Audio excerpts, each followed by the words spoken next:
clutch like that happen in the grand finals. It is not easy, ladies and gentlemen.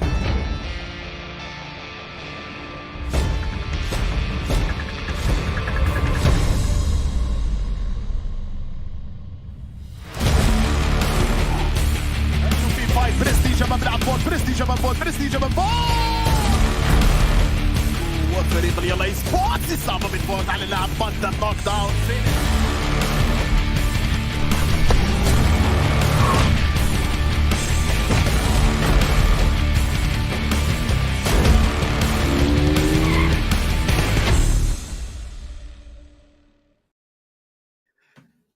We're in it back for the second day of the final super weekend here at the PMPL Spring Split Arabia 2022. But it is myself, Hanwolf, and Imperium joined on the desk. Imperium, 2 more days to go, my man, and it is everything on the table for some of these teams. How are you doing?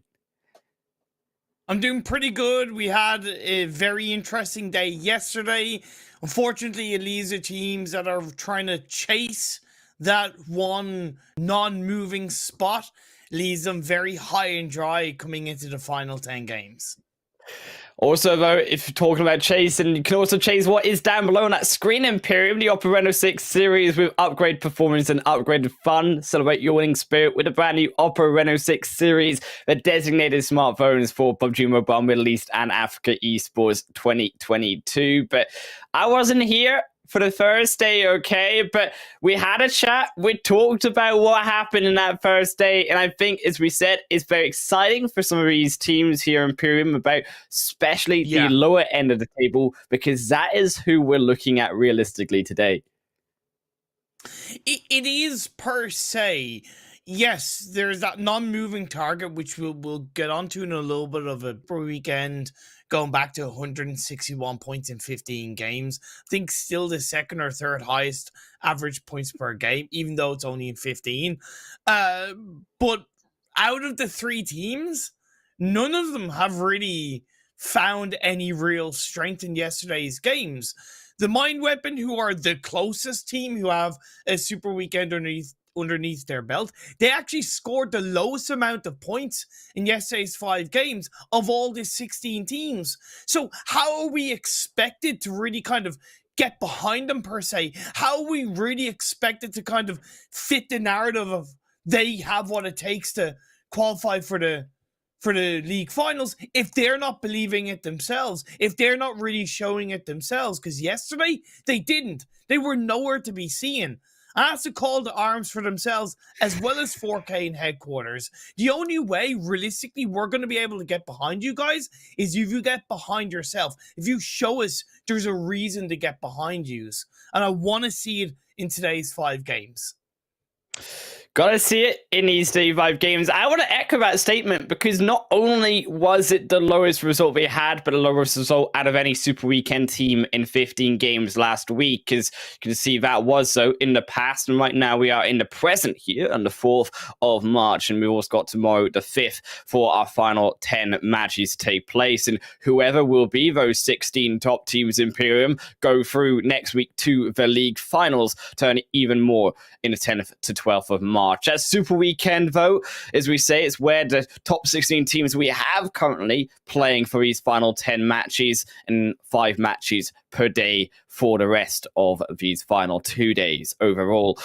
I think, though, that, as you say, these 5 matches going to be very important for, as we said, some of these teams, but also generally as an opportunity to get that prize money on board. We cannot forget here in Imperium that there's still $10,000 up for grabs overall in this final 10 matches. Yeah, of course, you got 1,000 per chicken dinner on the super weekend. It's not to be sniffed at. Currently, the highest chicken dinner team in the super weekends is Rico Infinity with 7, and they're a good 3 behind the nearest team, which is both CONQUEROR and KAMIKAZE. Unfortunately, KAMIKAZE didn't qualify for this super weekend, so they're not going to get any higher and grab any more money in the super weekend standpoint for themselves. But the opportunity certainly is there for CONQUEROR as we look at the 16 teams from the 5 groups of the league play that qualified for this super weekend. Unfortunately, yes, KURD12, Dunak, Triple D, and KAMIKAZE, we said, no longer playing in this Super Weekend. I think for Triple D Esports, the biggest of all of those 4 teams there, as we said, that standing target. But it is even that Erangel sandwich that I love to chew down on for my 5 matches each day. Imperium, Sanhok, Miramar, a little bit of spice, a little bit of seasoning in the middle between our Erangel bun. Yeah, it's pretty standard stuff. It's that usual Erangel bookmark in a daily schedule. The teams will be familiar with it more importantly, so that should allow less surprises to come through. And the games yesterday were all fairly decent when it came to the circle shifts and the circle placement. That last game was a little bit scarier per se, because we had a lot of the coastline of the mainland in play right until the end, and a good 56% water even heading into phase 4 or phase 5. It meant we had a very surprising finish, but a well coordinated game from a number of teams. So hopefully the circles won't be too bad across these 5 games today. I am here though, Imperium, okay? So now that I am on board, these next 10 matches not going to be so great for these players. As at least we've not, got Zute here. We've not got the deaf couple that is the 2 of us playing and casting over these 10 matches for these players. Yeah, exactly. I had to try and deal with the Zute curse now. I'm going to have to deal with the Highland Wolf curse as we look at the overall rankings in the Super Weekend so far. Rico, of course, currently on top. They have a really chunky lead against the teams below them. Clearly the most consistent team in these games. NASR and second, CONQUEROR. But I do want to highlight one thing from yesterday's games and make a bit of a bold statement. NASR, Nigma, and Rico got the highest points across yesterday's 5 games. NASR with 81, Nigma with 73, and Rico with 63. And an evaluation across the Super Weekends we've seen so far, a bold statement I want to make. I know that coming into the league finals, all the teams will be reset to 0 and anything can happen. But the bold statement is that NASR, Nigma, and Rico will be the top 3 in the league finals. Ooh. Doesn't necessarily mean in that specific order, but I think they've been the 3 strongest teams in the PMPL Arabia so far.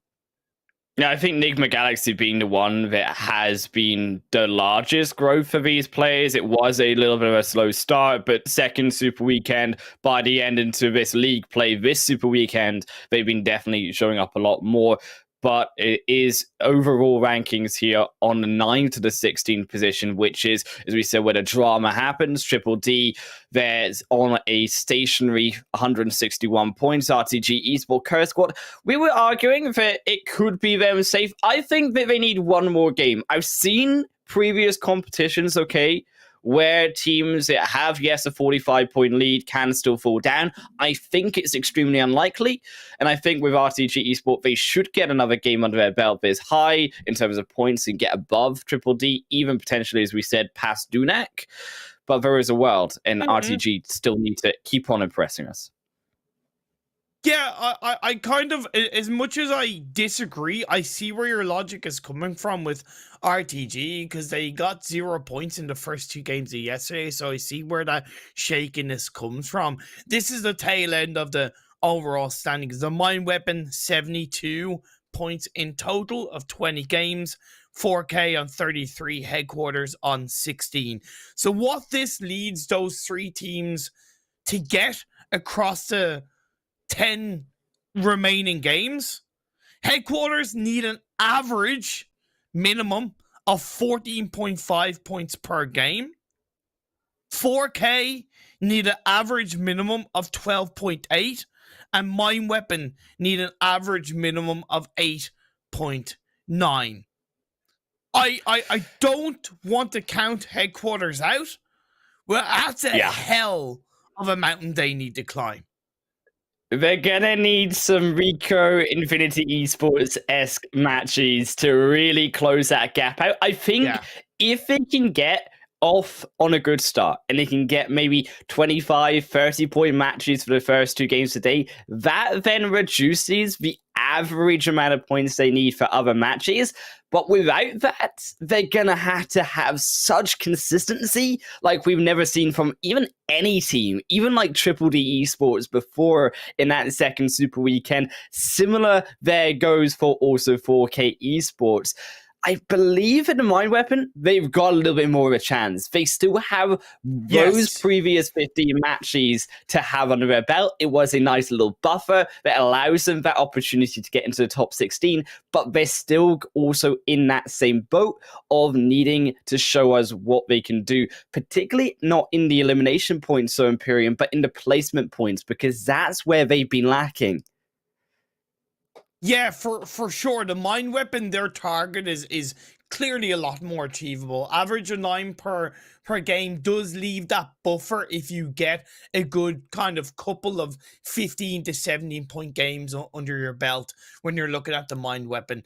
The problem is, like I highlighted, the lowest point scoring team of yesterday's 5 games.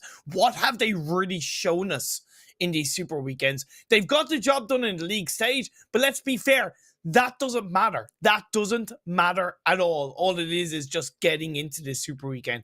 Within the Super Weekend games, they've given us really nothing to chow down on. Let's see if they can pull the finger out today. And that means that it's going to require going back to kind of 4K in headquarters. And what you touched upon, 0, and we mean 0 room for failure. Like absolutely 0, zilch, nada, nothing. Yeah. Is that 14.5 average per game? That's just per game. Like that, it's incredible. So, it's a shame to see, and it's a shame to say, because we always love to see a close ending. We always love to touch upon how tight things can be, and the more teams that are really in the mix to fight for spots, the more exciting it is, the more dramatic it is for us and the viewers. So I really hope that 4K and headquarters can pull out a banger of a day. It's not going to be easy. Every single game will count. Yeah, I suspect also we're going to have to do some targeting as well, particularly on the Mind Weapon. But then I'm curious, do we see the adaptations as well? Do we see other teams now that we're in the final 2 days Imperium, as we have tended to see on previous competitions, where they look to hot drop on, change their strategies onto those teams who need the points and try to take them out, to try mess with them, not only mentally, but also physically inside of the tournament? Are you talking about the teams that are already qualified and, let's say, hot dropping on another team to send a bit of a message leading into league finals? That's a really good theory you bring on board, and I'm personally all for that, because I think it is important to send a bit of a psychological message leading into the league finals, and it is a much bigger aspect than a lot of these competitive gamers recognize and realize. I just don't believe it's going to happen, unfortunately. As far as hot dropping onto the Mind Weapon, if you're 4K headquarters, honestly, that's not important. Not only because right now they simply need to focus on their own playstyle, but let's be fair. If I'm headquarters and 4K, I'm actually using the fact that the Mind Weapon haven't really been performing to worry about them less. I'm thinking, yeah, they're not going to get the job done, right? So I don't think they need to drop on the Mind Weapon. Maybe come tomorrow, if both headquarters and 4K have a good day today, it could happen. They're going to need more than a good day, though, quite frankly, as we said. 14, 12-point averages. They're going to need to start off with a stellar game. Like, I mean, a solid 25 minimum points out of this Erangel match. And I've just not seen it. I don't think there's been a single game, really, that we've seen that 25-point mark come out of either of these teams through all of the previous days. I believe it's happened with headquarters, where they've got a a chicken dinner, and it has happened a little bit with 4K. If you go back to League Week 3, for example, you know, 4K did end up, well, actually, no, 4K in League Week 3, they just about qualified, and headquarters got there as well. But like you said, it just hasn't really overall been seen across these games so far. Either way, this play path is down. It's on the south to the northeast, and that phase 1, it's a little bit of a kick in the face. It's going to force a lot of teams to play around that southeastern side on a rotation, but they can also use the direct south and the direct east to northeast to maybe swing around and avoid a lot of the traffic.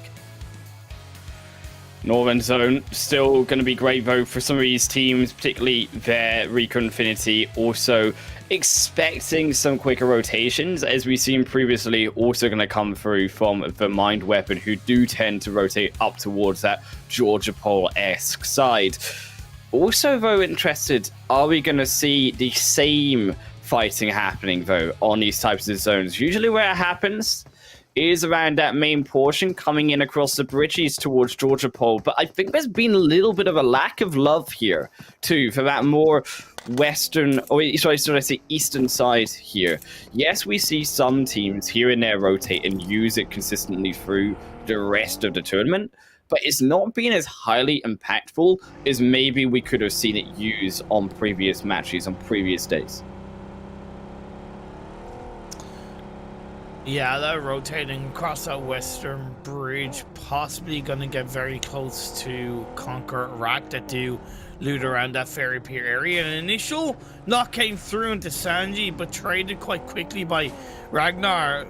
YaLLa, I don't know if they've dropped as a full squad onto that vehicle. Yeah, that is the case. So it's going to be that kind of full squad push across that western bridge by YaLLa. It could work out for them. All depends on if they're able to get the revive onto Sanji and even more of a pressure onto the members of CONQUEROR. And it's a different drop here as well from YaLLa. I mean, I've not seen this before. I'm not sure if they played it through yesterday. Was outside enjoying the summer weather here in Scotland, but CONQUEROR Iraq, they've still got another different threat now to play against in this early game. And YaLLa Esports, who, quite frankly, have not dropped here. Are they prepared? Do they know this area as well as CONQUEROR Iraq? Now, there have been previous times CONQUEROR were challenged. You saw it previously in Revolution. They've come over the bridge, decimated through CONQUEROR. It's a different challenge over here this time. It's really about how much of a pinch CONQUEROR can get onto the members of YaLLa down on towards that beach side. And right now, KAMIKAZE is kind of on his own. The separation, unfortunately, is there, but an initial lock by KAMIKAZE is going to be once again traded by Sanji. As much as YaLLa rotated in a bit of a risky position, I would say that they've done a better job because they rotated as a full squad, so they've really used the body advantage they've had. Fortunately, a double knock came through, so it's going to put them under pressure. And unfortunately, also those knocks that went back through onto YaLLa, they weren't confirmed out. They're looking to try find Sanji, but the shot's still on. They're powerful, no, knocked. They're beautiful by Groza. And now down to a 2v2, and slightly harder here for hoping to make the revives happen, judging that here now Ragnar needs to leave their post, and it opens up the door now for CONQUEROR to utilize that bridge, which wasn't possible before. Groza continuing to look further forward onto Hopen, who does not move a muscle.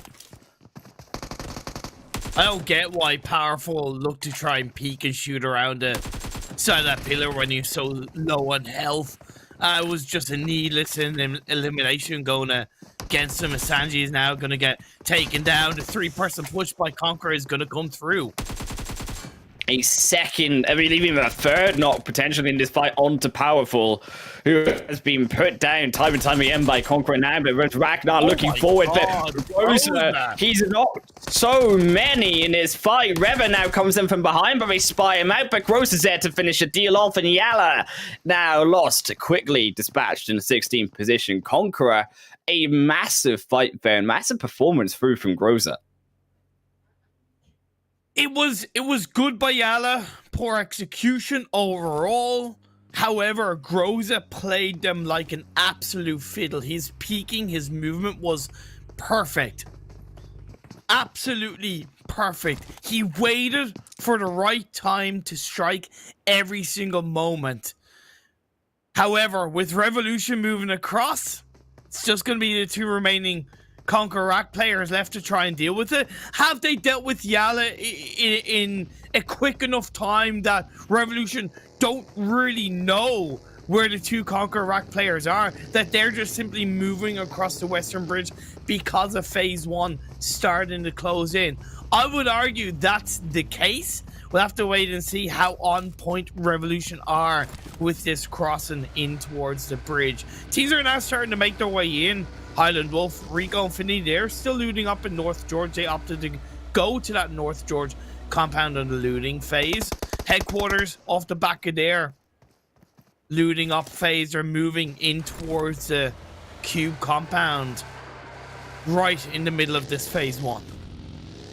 The Mind Weapon, though, also going to be rushing that location. We've seen them done that in the past, particularly in that Wizard Tower, looking to control that certain part of the map. But it is not as many teams here in this first match willing to make that initial rotation onto the zone, which is a difference here also at the beginning of our second day of the Super Weekend Imperium. Usually we do see more teams begin on that rotation. Now this could be also because those teams who do rotate early, like KURD 12 for example, Triple D, aren't playing inside of a Super Weekend. So as a result of that, the way in which Erangel is being played on these more high shift zones is going to be initially different.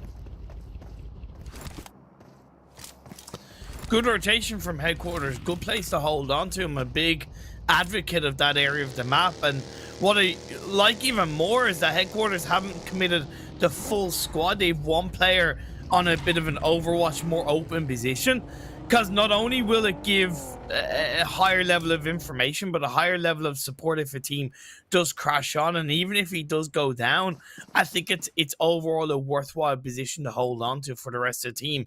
Let's see how they deal with it. As the Mind Weapon coming a little bit on the east, Nigma a little bit on towards the south, but I don't think Nigma want to cross that bridge. It's a little bit too easy of a bait to play with, while the likes of Stalwart UAE just coming out on towards the eastern edge. Rad, Twisted Minds, 1 million still in the blue as the next phase is about to shift, and it's a harsh one up north.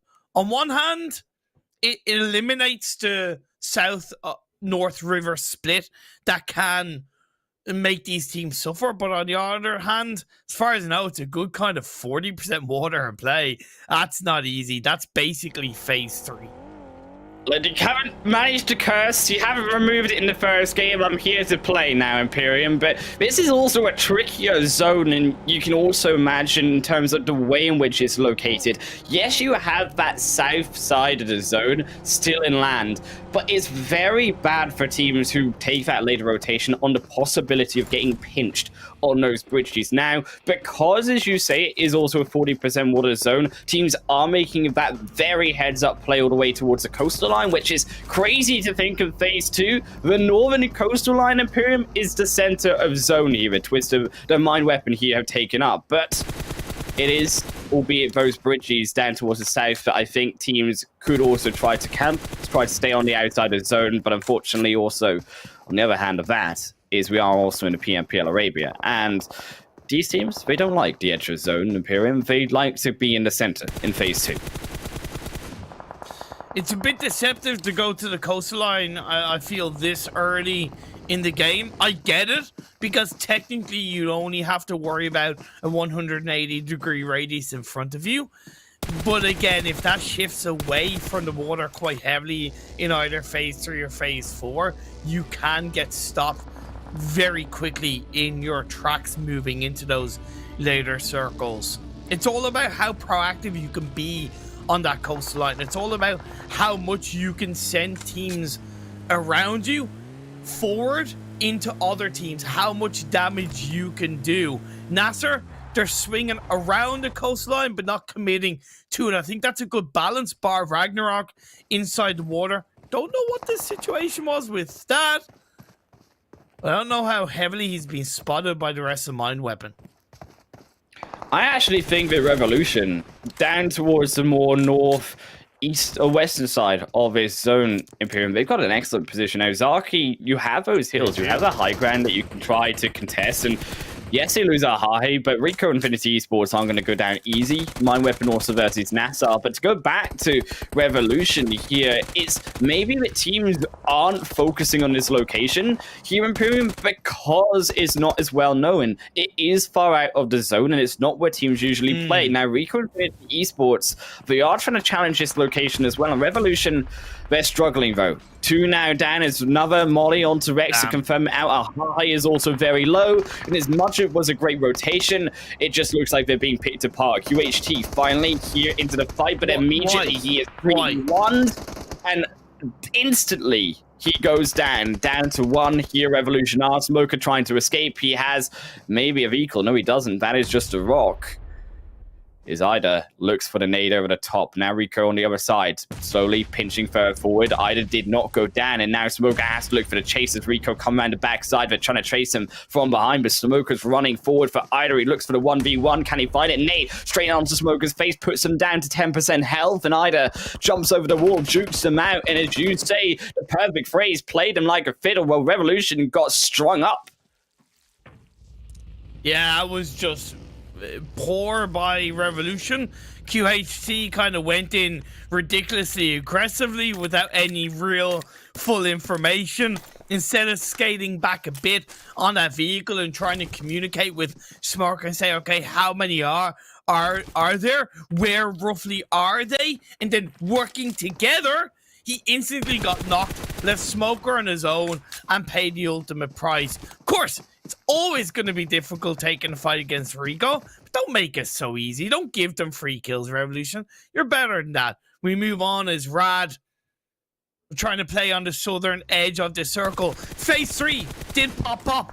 It shifted quite heavily down south to the coastline. Still a little bit in play, but it's not as confidently in play as it was on the previous phase. And that's why I said it is a little bit deceptive to commit so aggressively to the coastline so early in the game.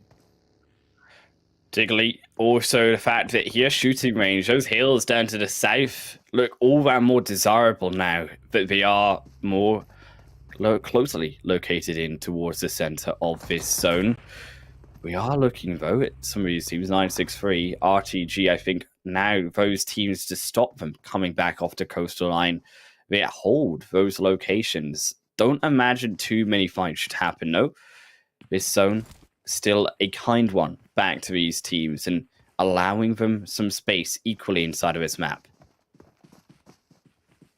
4K have probably the strongest spread on top of Shooting Range Hill. It's a really tricky hill to control. It's a little bit like Prison Hill in terms of there's always a higher ground. But 4K have probably like the tippity top of it, / even kind of looking towards that lower ground on the southeast western edge of the circle. So they're covering their backs as much as they are looking forward. 1 million, they're looking forward into the arms of Twisted Minds. A second knock comes through from a normally slow rotating Twisted Minds, and sometimes the slow rotation can bite them in the butt, and that's something that I feel Twisted Minds need to really kind of fine-tune a little bit more. Yes, it's okay for teams to have a bit of a natural play style of playing it slower, but there's certain circles, certain moments, certain situations where you need to speed up a rotation, and I just don't think Twisted Minds has that locked down as easily, and it could hurt them much heavier in towards the league finals. They are a very aggressive team, though. Not one really for the placement points. We know this. They have now also, as you said, Volkers through on this tournament to try give it a little bit more depth and strategy coming in onto the zone to break that away from just their all-in fighting ability. But it's not worked out in this first game, while NASR Esports still going to claim the kill regardless onto Dami, and Vigor is left alone. Now, Rico Infinity, though, versus Nigma, a bigger fight as Rex and unfortunately Lord already dispatched away by SK Tun, confirmed now the elimination, and Ida's looking for the final one, but Ralph will not pay the same mistake that Revolution did and escape very cleanly out. Two giants gone up against each other is always an absolute joy to see. Fighting for the western edge of the circle as phase 3 shifted once again down south. That's what I highlighted with the coastal line position. It puts the mine weapon under a spot of trouble. It puts headquarters under a spot of trouble. And this time around, they're going to clash up against each other. In headquarters, they need a big fight, but we need to do it cleanly too. And they actually execute, separate away the solo here from the mind weapon, and they take one out. Now also bring Aziz back in because, as you said, they need the points. The mind weapon, also should I say headquarters, they need to have that aggressiveness about them. They need to be able to look for those kill points. They cannot sit with just relying on getting a chicken dinner to make that average, as you say. 4K still have a really controlling 2-2 spread a little bit on towards the south side of the circle, holding the same position down, and that's always something that's good to see, because oftentimes teams feel like they need to reposition when the circle shifts, when sometimes that's not the case. If you hold a good position down in one circle and it's still inside the next circle, stay there. Why not? Yeah, okay, be aware, but if you're able to be proactive and be controlling from that spot you're in, it's still going to be controllable. It's still going to be holdable in that next circle. So good job from 4K. Rad getting close to them, but so are 963, and if anything, they're engaging on each other, leaving 4K more time to deal with what's going on around them. And also Rico Infinity Esports, they're just punishing everyone on this western edge. They're clearing out 4K, leaving only 3 other directions, because Hassan is the next victim in a long line here of players and teams now, as this will be their 9th. The rest of NASR trying to run away, but into the minds of Twisted Minds themselves they go. 1 kill heading their way.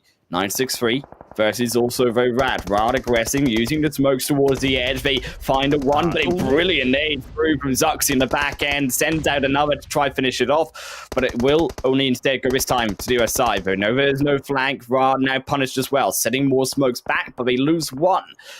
A big knock though, and big confirm on that screen. The mind weapon iKURD also though out in 12 here in Imperium. Yeah, I hate to say I told you so, but I told you so. The mind weapon, another game, another disappointing finish. This is good turnaround by 963. I really like how they dealt with the push from Rad. It wasn't quite a perfect team push from Rad. I think it was a little bit too linear. They could have swung around and even sent the player into the blue, but now they're able to gain control. 963, they are down to 1 Rad. They see the opportunity to smoke their protection, but there's no hope for a revive. Sitan looks on down, but it's the other ones that clean it through, and Vermania dispatches down 963 Egypt. The zone has gone back away, though, from 4K. It's gone in towards more the outside western end of shooting range. The Hill, a big player here in this phase 5 point, should I say, but 4K Golden already situated themselves in the center. The only other team really in this zone, RTG. Falcons now approaching from that hill that we mentioned was so strong. I like 4K sending Golden right into the center of the circle. I really think that's good kind of plan B level of strategy coming out from them. But now is the time of the game where they really need to turn up the heat, switch it up to 11 and control the likes of Rad swinging in from the southwestern edge. We look at Rico, not really surprised with them controlling this north side of the map, right? They land in Severny, they land in North George. This is their area of the map, and I believe there was a game a couple of days ago when Zute was commentating with you and phase 2 popped up, or phase 1, and he called Rico to win it, and they won the game. I wouldn't be surprised if Rico win this one as well. Look, Rico, it's a little bit easier to predict though, Imperium. I'm not going to give you the Glitter Domus effect here with your 10 kills that we've already got. They're looking absolutely unstoppable on this western side, and there's no one there, but that's because Rico Infinity have fought their way to make no one exist on that western side. I agree though, 4K, they have been a little bit passive here. I would have liked to see them control that zone because they were also one of the first teams on in to this zone. It's been with them for so long, but they're trying to play too passive, trying to play for the placement points and the hope that it gives them something later in onto the game. KONQUEROR back down, Falcons as well did come in onto the edge of the zone, but they've been stopped on the way to the hill here by Stalwart, who are exploding them down with yes only 2 players, now onto 1. Mexico has been found, and Vankid's in the smoke. Damar needs to just find a spray, but is it true? No, it is not. Has to watch his back. Also, Rad, 4K still on the outside, coming closer, and so is that zone. Falcons should have the better of this. Easy peasy lemon squeezy. Vankid, last one standing for Stalwart UAE. The smoke disperses, and there should be easy pickings for Team Falcons. Look who's also coming, though. It's a full squad of headquarters looking to steal away Vankid. Vankid goes up, but he's confirmed away by Yusuf. But headquarters, nice. They won this fight. They're edging towards it. 7 eliminations. Away from them all. 7 eliminations for headquarters. Naya, I believe, did actually catch it. Now Aziz also going to be knocked. The zone against him. Naya, Aziz, the revive should come through, but again, look at the position of the zone. They need to keep going forward. Still 7 teams alive, and have not got the placement points either in the bag quite yet. Headquarters on the right track. Unfortunately, a bit of a third party on that more western side of the circle. It is this sprawling shooting range hill that's so difficult for all of these teams to deal with. Headquarters are going to cut their losses and try and move away as a 3-person team, but they're going to get stopped a little bit in their tracks as 4K. They're the gatekeepers on the northern edge of this circle. Everyone third party is also onto RTG, and it buys crucially here that solo away to space the headquarters as the zone concludes on in. Rico Infinity, though, they fought their way again on into the zone, and they do not look to stop as Jabal is praying. He's got nowhere to go. Everyone around him, they don't see him yet, but the moment he peeks his head up, they will find him. When will he go? Finds SK Ton, tries to find a second, but it's not quick enough for the shots, and Bandar gets it. They made a revive. Yes, it slows him down, but it is solidified here, this western end for Rico. 4K suffers 1 knock, but they have a little bit of a dip to execute that revive. Plus, it was traded, so headquarters are going to be taken down, and just like that, boom, down they go. But a hell of a game from headquarters. Hell of a game from them in this game 1, as well as 4K. The 2 teams that qualify for the very first Super Weekend. It took 5 games, but now they finally start to wake up. Finally they do, and they've slammed the alarm clock, beaten it down, and they're going to beat down as much as they can here with that beautiful ridgeline onto Rico Infinity Esports, but they will not go down quietly. The smokes on the front end, but 4K clearly with the advantage here on that ridge, able to hide into the cover, able to use that peek over. The moment Rico come over that hillside, will be under range, but his zone in phase now 6 goes back towards here, the edge of Rico Infinity Esports, and it's actually a turn of the tide as 4K need to make the move next. Anything, I still believe 4K have a bit more of an advantage as they're coming up the hill, so the low ground plus the spread I think is quite confident. Is it too much of a spread? No, it's not, as Mortal opens the knock. Mortal down to 3 here for Rico Infinity Esports. Look for the high move in by Cobra. The smoke there to protect him, but immediately they find him, find the execution, and there's no cover up. But finally, there it comes. Bandar also going to be lost. Ida spraying back in, but they are straight back under. Another nade to silence them out, but it's the second attempt. Here is Mortal, looks for the revive onto Cobra, slowly trying to pick apart Rico Infinity, but a big nade over. Will it be far enough though? A second one on in. It might just be picked at where they stand. Mortal trying to dodge out the nades. Golden as well. Here as it goes so low, but finally better shots come through. The extra dosage through from the shots of Rico Infinity, and they find a 2-5. 15 kills for them, and it's looking like 16 with Mortal knocked. Anaconda gonna live up to his name and try and snake around the corner, pick up onto Prestige.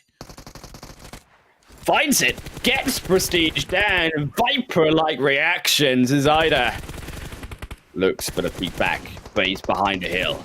Excellent. Though through decision-making from Anaconda, does not try to go forward for more, just settles with the 1 kill. Golden now Water moving forward onto the tree line. SK Ton blocked away from the vision.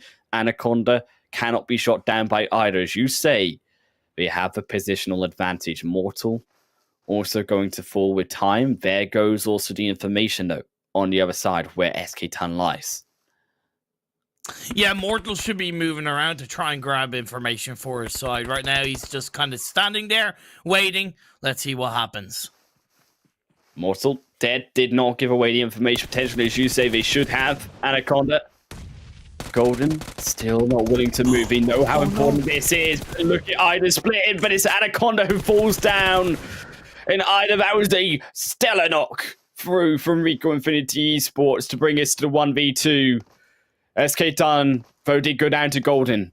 And it's a 1v1 standoff here for Ida with the low ground advantage, Joe trying to find Golden, but it gets behind a tree in time. He's still outside of the zone, though, and there's 7 more seconds. He needs to make the move. Is SK Ton will be lost. Ida looks for the reposition round a tree to find to spray down onto Golden. They're trying to make a ballsy revive throw through onto Anaconda.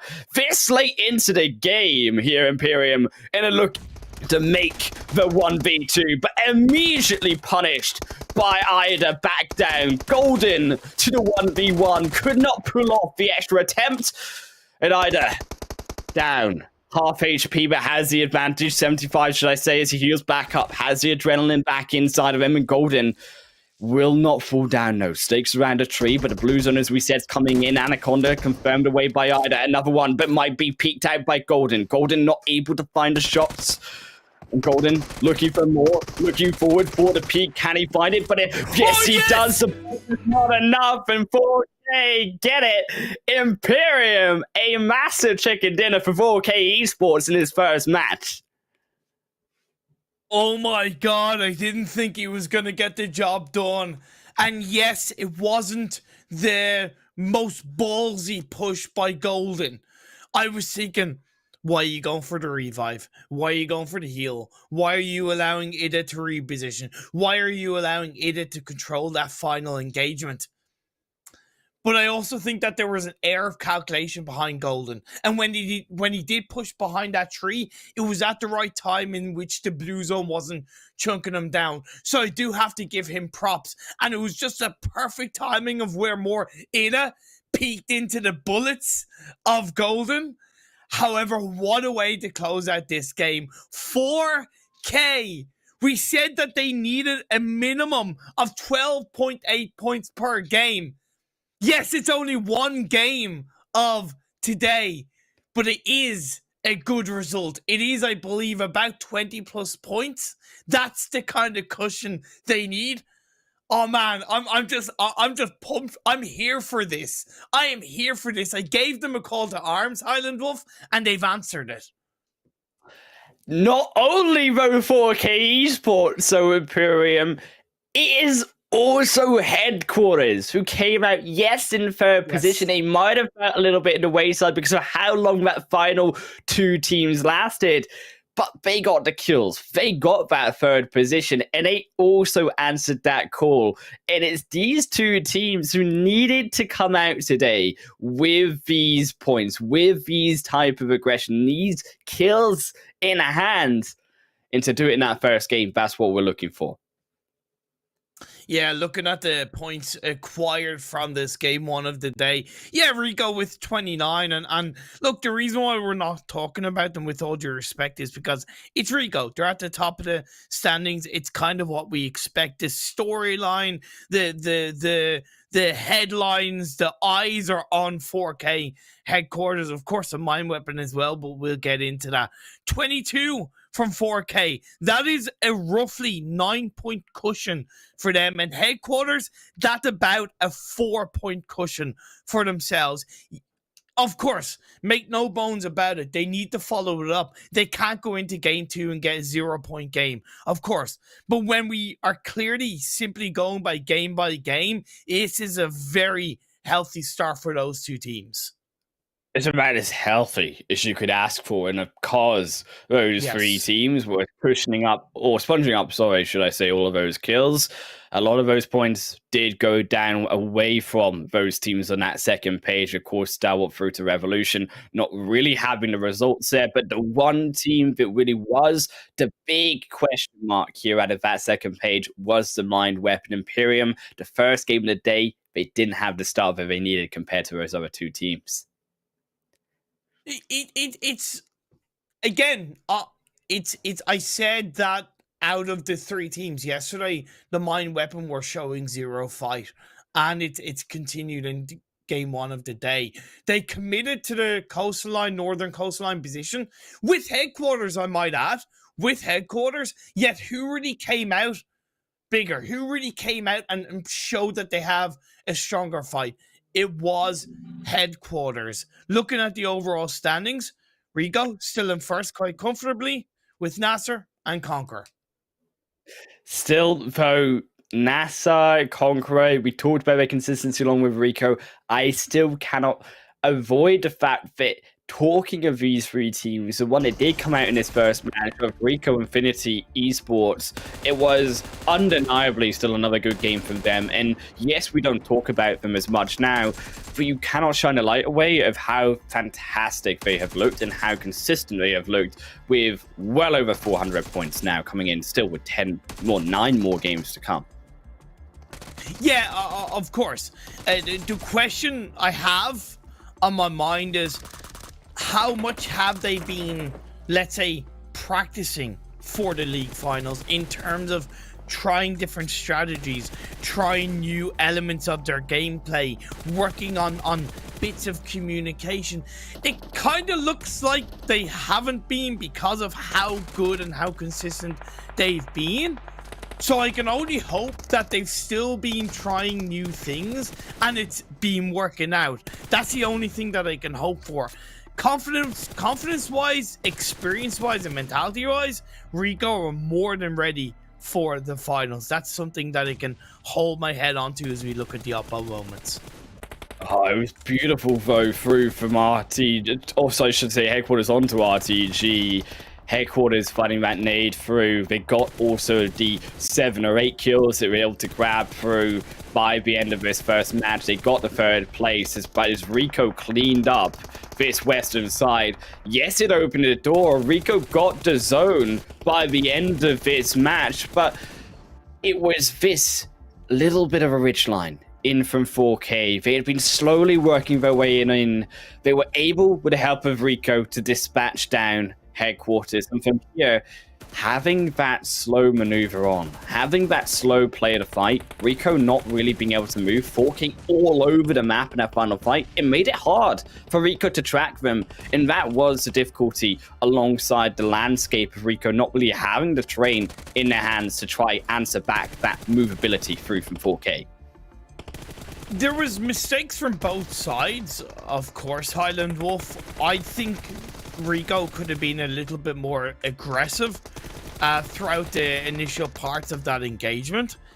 And 4K, I think they made mistakes of trying to go for the revives time and time again. And Rico could have probably have taken advantage of it. However, it was a really good way to close out this game one, and you see that final moment. It was well played by Golden to secure the chicken dinner for 4K. Very important match for Headquarters 4K. Got to see, though, if the Mind Weapon Imperium can match that result. It's going to be Miramar after a short ad break.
Welcome back, everyone. We've had what has been one fantastic game, quite frankly, on the PMPL Spring Split Arabia so far.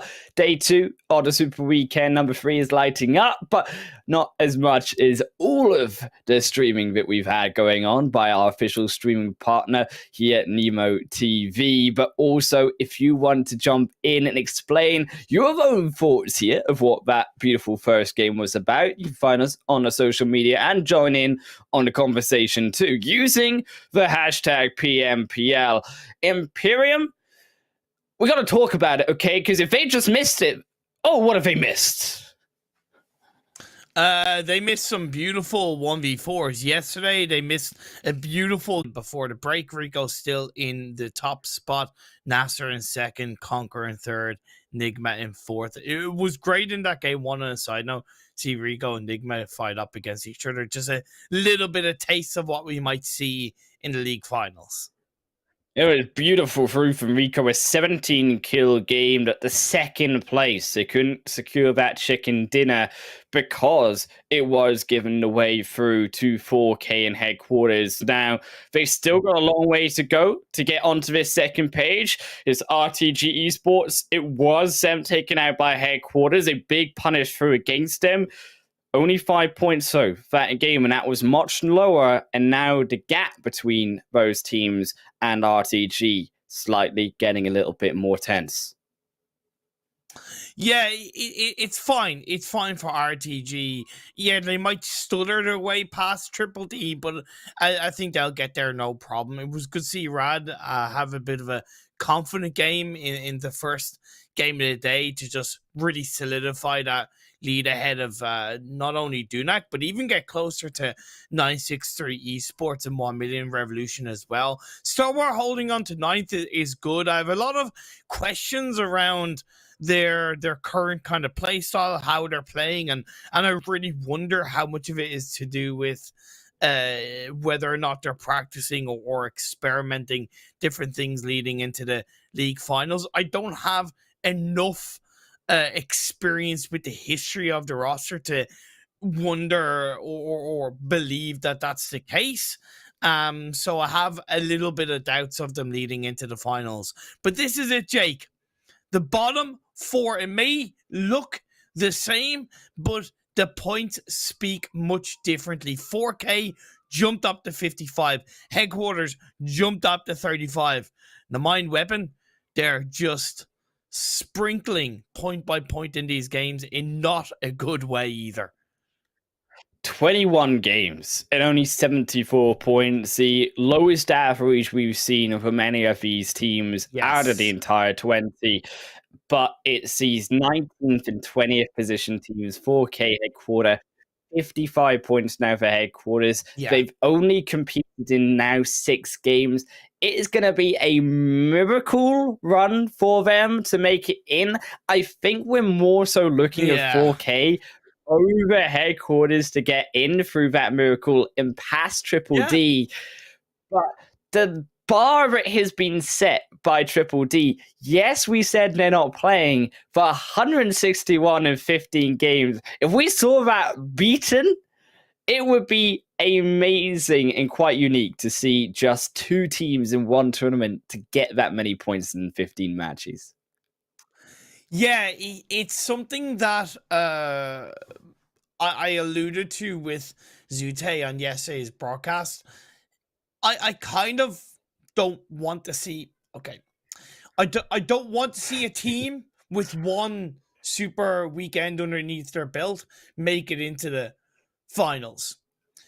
So I'll generalize this out because I don't wish it to be specific to Triple D because that's unfair. I mean, in general, because I'm very much the kind of person that always looks on consistency, right? And consistency not only correlates to a good day, but it also massively correlates to a good weekend and a good PMPL Arabia as a whole. And when you've missed 2 of the 3 super weekends, that isn't consistent. It's not fact. It's not consistent. So I don't like to see a team with 1 super weekend underneath their belt make it through. So the Mind Weapon with 2, it wouldn't be. It's not like that they've performed amazingly, but it's like 2 super weekends.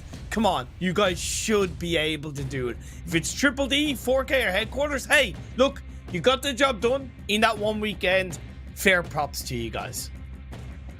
I also think, though, the mental exhaustion has got to play in the minds of 4K and headquarters, because these next 9 games still matter, and they need to play a perfect 9 games. So if they are going to be playing this aggressively in terms of the kills and also the placement points, how does that affect them, though, then on the other hand, here in Imperium, for their super weekend? Yes, they've got some time to rest and before that weekend itself, but they would have had to exhaust a lot of maybe the strategies that we were trying to hold back, maybe also try to exhaust themselves physically and mentally on these 9 games, as we say. That's definitely a good factor to bring into play. The one thing I can kind of respond to that is you should expect to face these kind of moments, these kind of scenarios, if you want to be the best team in the world, right? Yes, you shouldn't like to be in this kind of situation, but you're going to be. Look at Nigma Galaxy in PMGC East. They had 1 super weekend day where they scored 5 points or 4 points in 5 games or something ridiculous like that.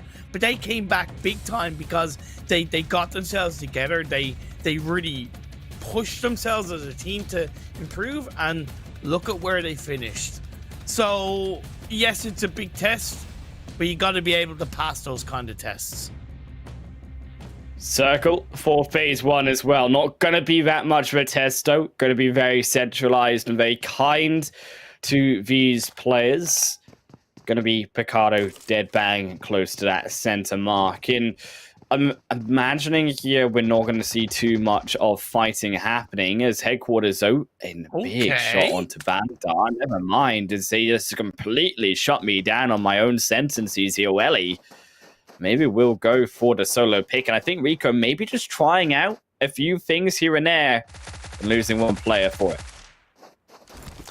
I think headquarters don't always have 2 players so deep or so close to San Martin, I would say.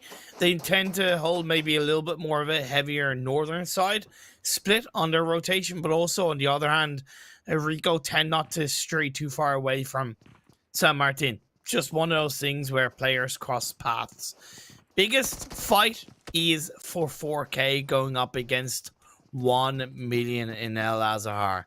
I said after their strong performance in game 1 that they cannot follow through with a 0-pointer. Statistically, they have a cushion, but mentally, as we've alluded to at the start of this game, it would hurt them so much to go down early in this game with 0 to 1 points.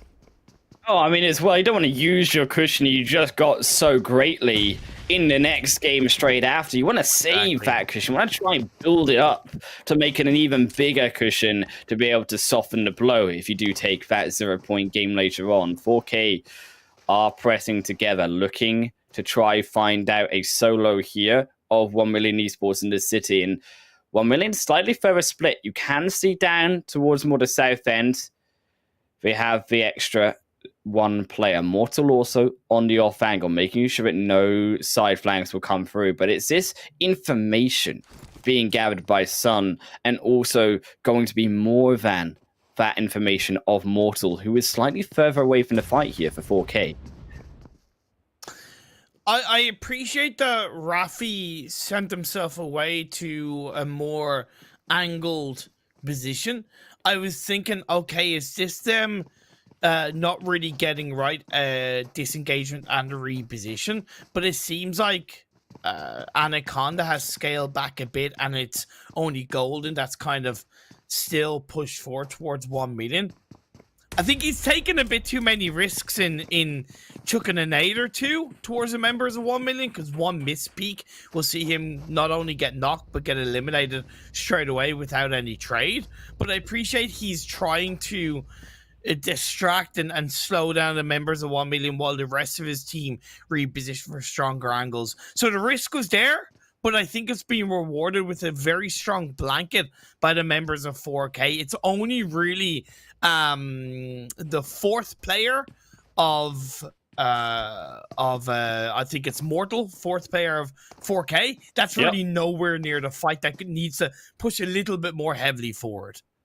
Yeah, as I said, I think the information isn't quite there. You can see them trying to make that big flank with Mortal down in the south. You can see how far down they are here in Al-Zahar, trying to actually pincer the solos here of 1million, but 1million bringing Jabbar back, bring themselves also some back together for the 3-1 split, denying this away as well through from 4K. Potentially here, Rafi can go more forward. You said that the angle is there, but 1million, they're not giving them that angle, and they shouldn't be giving them that angle. It's 4K. If they're going to go for this pressure, if they're going to go for the pincer, they should be looking for that extra dive on in. The Mind Weapon iKURD, on a side note, got a knockout elimination onto NASR. NASR had a bit of a split around Los Leones, and the Mind Weapon don't really normally tend to be around this area of the map, especially as a full squad. And it was just a little bit similar to what we saw with Headquarters and Rico, just kind of caught out on his own. Either way, look, the Mind Weapon, they'll take it. They need every single goddamn point they can get at this stage of the game. Maybe this is also why, as we say, these teams are trying to change up the strategy. And we hinted it. I said it. It started today. Maybe these teams, they try to change their strategies, try to catch off guard in some of these games, some teams who maybe are not used to being pressured this early on in their location. The Mind Weapon, no. It is going to be tough. Stalwart also tending to rotate down to Los Leones will be there to challenge them too. 4K Esports, though, in the challenge versus Jabal. Jabal has gone straight for Mortal, and they have tried to do exactly what 4K did. Their own playbook is they try to split, try to pincer 4K. Yeah, Mortal needs to disengage away, or the rest of the team needs to look to support him for the most part. Most importantly for 4K, they need to not lose players, and Mortal has scaled back around by the underside of the building. It is 1v2 against him as soon Jabal push forward. Jabal push forward, it should be clean for them, and they cannot find it quite yet. Mortal barely lives, he gets two! Mortal, it's got the infinity plays here through onto 1million Esports, and how wrong that went through from them. They just instantly turned the fight, and 1million down. 4K look like he can do no wrong in these first two games today. Oh boy, 1million. That was poor. That was genuinely poor. Props to 4K.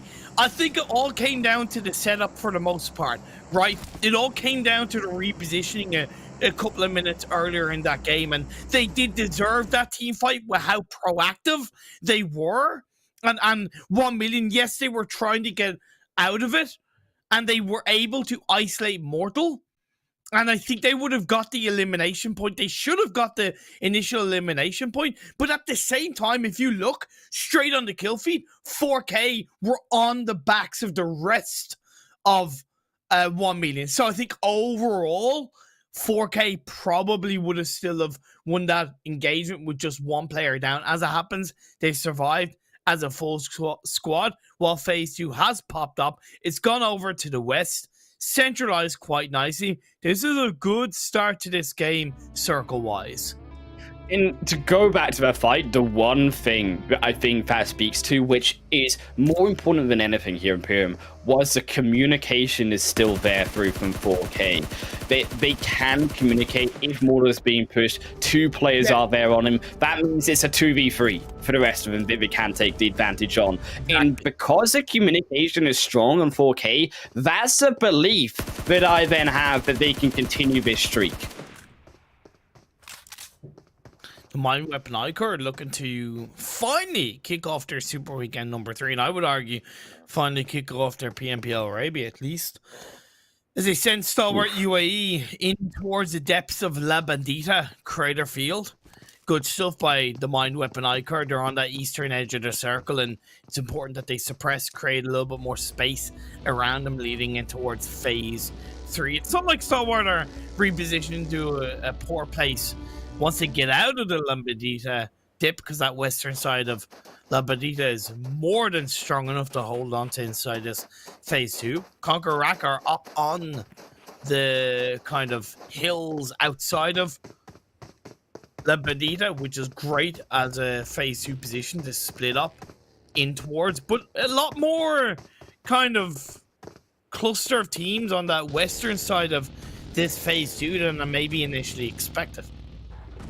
This is PMPL Arabia for Imperium. This is what we've got to expect, I'm afraid. It may not be the meta strategy that all of these teams do like to go more centralized towards this second phase, but we saw that in the first game, and I think we've seen that, as we say, through the entirety of this PMPL Arabia season, and it's not always been like this. So we did used to have this in the way of these teams playing very passive up until phase 3, phase 4, more like the Asian regions themselves, but there has been a notable change, and I want to repeat that because it is so unique to see so many high-class teams in the PMPL go for the center of the zone every single time almost.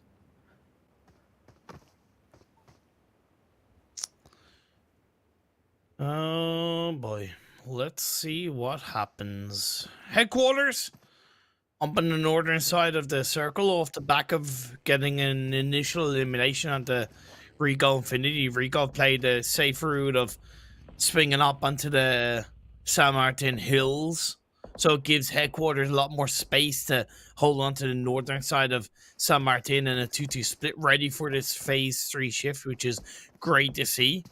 Revolution, one of two teams that's more on the southern edge of this phase 2 circle with a good split, while YaLLa not really liking their position at the tail end of phase 2. I think it's not a comfortable spread up towards that edge of Picado hillside.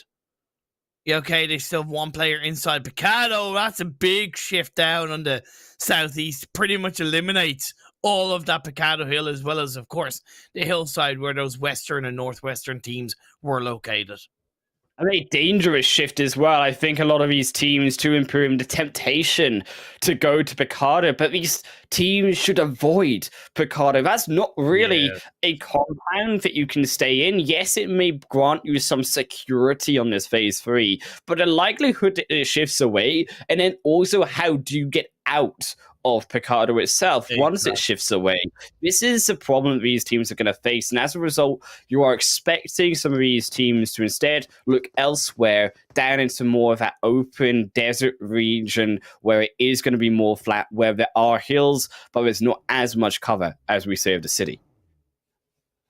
Great rotation reaction by the Mind Weapon iKURD. They've swung behind NASR Esports to go into that kind of southwestern edge of the circle to the west outside high ground of Los Leones. It's really quick play from the Mind Weapon iKURD. This is a good thing that I like to see from them, and considering how kind of critical I've been, I'll always do my fair dues and compliment the team on a good rotation. Nigma avoiding the likes of Rad on their rotation into the western edge of the circle. And the headquarters as well are going to have to be aware as they scale in, while RTP, they held onto these high grounds of Picado Hill, and they're catching Rico out, and down Rico go. Rico called it pants down there because there's nothing that they could do to RTG, and this is bad, though, for all of these other teams. As we said, RTG, them considering that they're getting out of points in the second game, whistles the potential down for getting into the finals to that one singular spot, and makes that competition all that more harder to try fight for that spot the Triple D do currently hold. Remember, phase 3 though is already on its closing on in, and you can see the Nigma rotating back and find a revive potentially on here to Hamodi, as Hamodi is bleeding down. Ralph trying to scatter it out, but Rad may be using him as a bait. 4K Mortal as well on the other side, finally rotating their way in onto the phase 3, down from El Azahar, but NASR are here on the other end of the road, which as a result, Morsel not willing to go any further, goes back here to the rest of the team to find another exit in. Be careful, 4K. Don't level of information sooner rather than later. You can see Falcons are kind of there before you, but the next phase. Oh my sweet Jesus. I don't know what are you doing to these circle shifts? Like I said to Zute yesterday, I'm only one man. I'm only one human being. I can't fight all the powers in this world. That's a big shift over to the west. Oh, I like it. I like it big here, Imperium, on these zones, and I like the hard shift back over, making it even more extreme. There is a small dip on that more southwestern side. There is high ground. Teams can use that, but again, the problem is, like those bridges in game one, how do you get down? How do you get across there afterwards? And as a result, teams going to have to then fight for that only other spot here, as we say, in this difficult zone, which was currently controlled around that YaLLa side, but even there is going to be complex because it is so open in this next phase 4. You cannot 360 control that location. Headquarters on the north side trying to fight down onto that hill, but Rad do have a piece of. And they have also the building of Conqueror as well versus the fight versus 4K, but Mortal, another big strike down onto Callaghan, but Mortal quickly returned back. Yeah, 4K made a big mistake by pushing hard into the edge of the circle without any real information. They should have known that on this kind of big shift, there was always going to be teams straight away more solidified on the edge of the circle. Yes, it's on the kind of lower ground of Picado Hill, and you can technically rotate through Picado, but even then, it's something that 4K should have been aware of, and they go down because of RTG and Falcons committing to the edge of Picado. Short-term success, long-term failure might be the play for both teams, whatever the result is. I think the Falcons have just gone back to their roots. So our previous PMPLs, this was their location in Picado. So they know this like the back of their hands, and they are trying to sit comfortably inside of it. But we said it is a bait. It is not the best option because you are still got to fight potentially other teams, and you still got to both get out here of this city too. RTG pressuring for them forward. We have the eyes on the door, vault through the window. Won't spy a single Falcons member, though, as they all hold further back. On the kill feed as well, the mind weapon iKURD losing one. There is Navo drops, and RTG closing the gap. There's even one rotating round to cut off the exit of Falcons. Good play by RTG Vito. He's a man of much experience, a man of many talents, I'll tell you that much. The mind weapon go down, another horrifying game in their hands, despite me crediting their initial early rotations. If you don't have the wherewithal to know when to fight, when to rotate, when to really play the game, that's when it goes horribly wrong. Nice nade by Vito. Looks to slow down the members of Falcons. This is some great blanket effect gameplay from RTG. And it is surrounding Falcons, and there's nothing it can do. The walls are too great here for Vito. He's built around himself. BS, finally, the pressure here is there, but so is the blue zone for Falcons. Barely on the edge here of life. It's never alone. Looks for the 1v1, but it's Groza who comes in from Conqueror to help finish it off, but it's been laid back from KSJ9 who finds it. But it's instantly a piece for piece. Falcons also strike his second. Falcons down to 2. Look for the nade. In onto RTG. Steps back away. It was actually a molly here that tickles down the health bar of Volt, but he doesn't go down completely. It's a revives. Look to come out, but where did the zone go, Imperium? That is the important factor. 20 seconds for the fight to finish up, and RTG know it. They need to get out of his city. They need to finish the fight up, and Volt goes in, but a Hail Mary play does not work out, and they're silenced down RTG Esports. But like I said, short-term success, long-term failure, whoever really won it. You saw Conqueror, Iraq were third-partying onto RTG earlier on. They're going to, of course, slow down, battle, and really just blow down on towards the members of Falcons as the Blue Zone encapsulates players who won out in Picado. The circle shifting down towards the south. Nigma Galaxy have the compound. Stalwart UAE trying to deal with Revolution in the dip by the side of the road. YaLLa, they've yet to really wake up in this super weekend, but this could be their game. They have a big hillside on the northwestern edge of the circle. They've got everything given to them. Nigma Galaxy, the only other team here with the strength of a compound. We could argue, yes, 963 have one of their own, but it is so far down towards the south of this zone. It is likely it goes back away from them. My eyes still, though, on one team here, and it's not Falcons trying to escape here versus CONQUEROR. It's Headquarter still on the outside of the zone fighting versus Rad, as Revolution also going to engage in on the fight versus YaLLa. They know what's coming to them, Revolution. They know exactly what's coming to them. And if it's not Stalwart, it's YaLLa on top of the high grounders and nades come through to dish the dirt on towards the members of Revolution. Fights on the edge of the circle is a plenty because nobody's going to look to hold onto the central part of this circle. But Rad were silenced by Headquarters, but because they lose the extras to the zone, the extra tickle of damage brings him down to the solo. Naya, though, plays it right. Doesn't go in for the compound, but Nigma Control will hold on the very ultimate edge. As Stalwart also lose their lives. Now it's down to Headquarters. They got to survive. They got to get the points. The placements are there as more fights still on the center of this hill, but it goes away once more to the open expanse of nothing for these players, for these teams. Is YaLLa, they need to clean up these fights, so because Nigma have been gifted the next zone. Yeah, this is realistically a free chicken dinner for Nigma Galaxy. Let's be fair, they're all gonna rip each other apart, and as the blue closes in, 25 seconds left to go. Conquer Iraq, Revolution, YaLLa, and even the last player of Headquarters, last player, NASR. It's not going to be easy for them. It's Rio's going to step up again and get a knock. But still more CONQUEROR looking for the fight to clean up versus YaLLa. Both of them going down, but it's CONQUEROR who goes down first. But it is a broken YaLLa squad down to one here of hope, and the revives shall not come through with that much time needed to take them all back up. Headquarter looking for the push. I would argue that Naya doesn't need to go this far, though. He can try to hold back Enigma because if they do go a little bit too far, spy them down, but Freak does not know where they are. He also doesn't necessarily know how many players, if there is one on the underside, and Naya throws out an offensive smoke to take away any kind of vision outside the door of the warehouse. That's at least good survivability from Naya.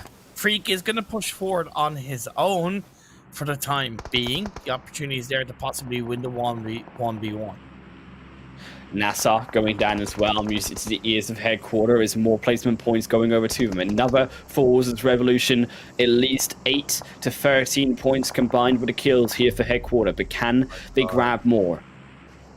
It is going to slow down. Naya, he's getting in on the edge, but he's on the edge of the blue zone. Freak, I think they might be finding him, and unfortunately, yes, they do. Naya is down. Then YaLLa is the next on the menu here, but instead, this time for a main course of 963. 3 now down for them, and they're looking to solidify their second position in this game. YaLLa said it was going to be tough for them. They dealt with it. Now they're down to 2, presuming, hoping can get the revive onto Ragnar. They're getting battled by either side as well. 963 on one angle, Nigma on the other. The most important thing is to give credit to YaLLa. They have made it into the circle. And YaLLa, they kill everyone off coming in onto the circle too. The only reason 963 is also in this game is because they had a compound exactly like Nigma's in the previous phases to hold down and call home. YaLLa have been slightly rebuked with the zone node given back to them as 963 now the furthest away, need to make the push, but they've got 30 seconds to do it. The smoke's up there, but it's a beautiful nade through for Messi to find the first initial knock, hoping will be confirmed alongside Ragnar. The 2-piece there for Messi confirmed and away, and now that extra time the 963 needed, they can begin to pressure and assault down onto Nigma. Who's a way more important squad wipe from 963 into YaLLa than you could have asked for. Because the circle's shifting up north, it allows them to carve a little bit of a fight, a little bit of point of contact onto the members of Nigma as they have to move into the edge of the circle. And it's completely flat in front of them. Completely flat. But Nigma haven't found a knock yet, and it's not over to the fat lady sings. Imperium, we've got to have some optimism here for 963, but it is looking dire. It is the 4v3. They've got the numbers advantage, but Lord is just pinning them down. And Zuxi will be pinned away. Looks for the second from Lord, and he cannot be gifted anything more free. As they come on out, Lord switches to the automatic, gets down another, and finds even a third here, potentially on Tenosa. And it's a 3-piece. Yes, he falls, but the work is done. It is only Messi here to survive. Can he find the extra one? Onto Freak. He needs it to try get it. Down to a 1v2 situation. Freak gets back down though, and now with a revive coming through onto Lord, it is all curtains here for 963.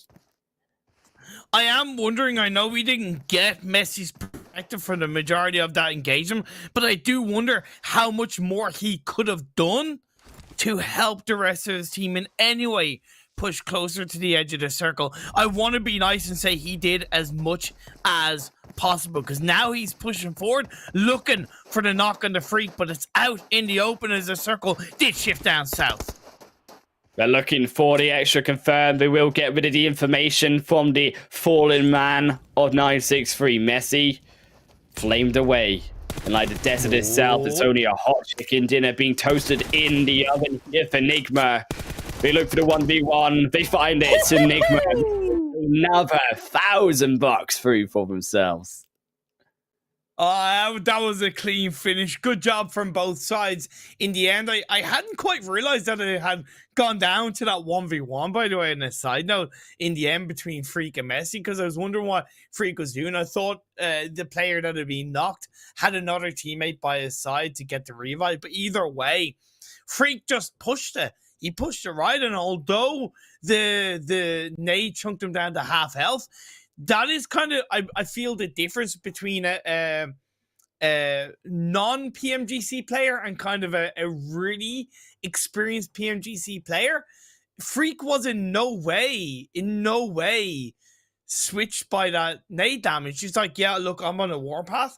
I'm going to go for it. There's no hesitation, and it's great to see that kind of play come through. Good job for Messi. It wasn't as free of a chicken dinner from Nigma as I initially thought, and 963 did a hell of a job to make it hard for them. They did indeed, securing that second overall position on our match rankings, 22 points equally given over to them. But Headquarters, another game for them here, 13 points that they needed to. So the consistency, it's still there coming through from them. It's there. It's there. That's 32 points in 2 games. That's over the 14.5 average per game that they require. That's 29 in 2 games technically they needed. So they have a 3-point cushion. It wasn't as heavy, like it was obviously a good 1.5 to 2 points away in this game too. But again, the cushion they got from the game 1 was enough to soften it a little bit. So they still have a small bit of a cushion coming into game 3. Game by game, we're looking all eyes on Headquarters, 4K, and the Mind Weapon. But I don't see 4K and Mind Weapon in the first page.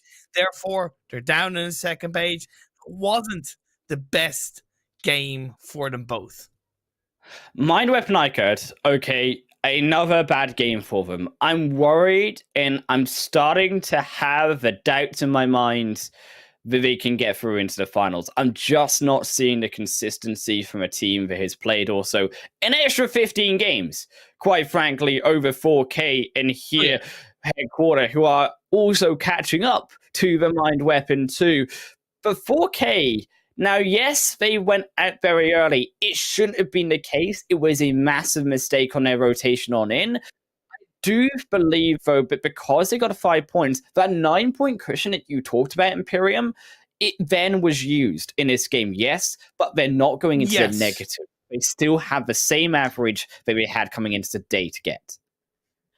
Yes, for sure. They needed a less average points per game than headquarters of about 12.8 or 13, essentially, and they're on 27 total out of the 26 that they needed across the first 2 games. Having a look at the overall standings will be able to give you guys a little bit more of a visual representation of really how close those 2 teams are to that non-moving target of Triple D on 161 points. It's safe to say, Nigma, they're all good.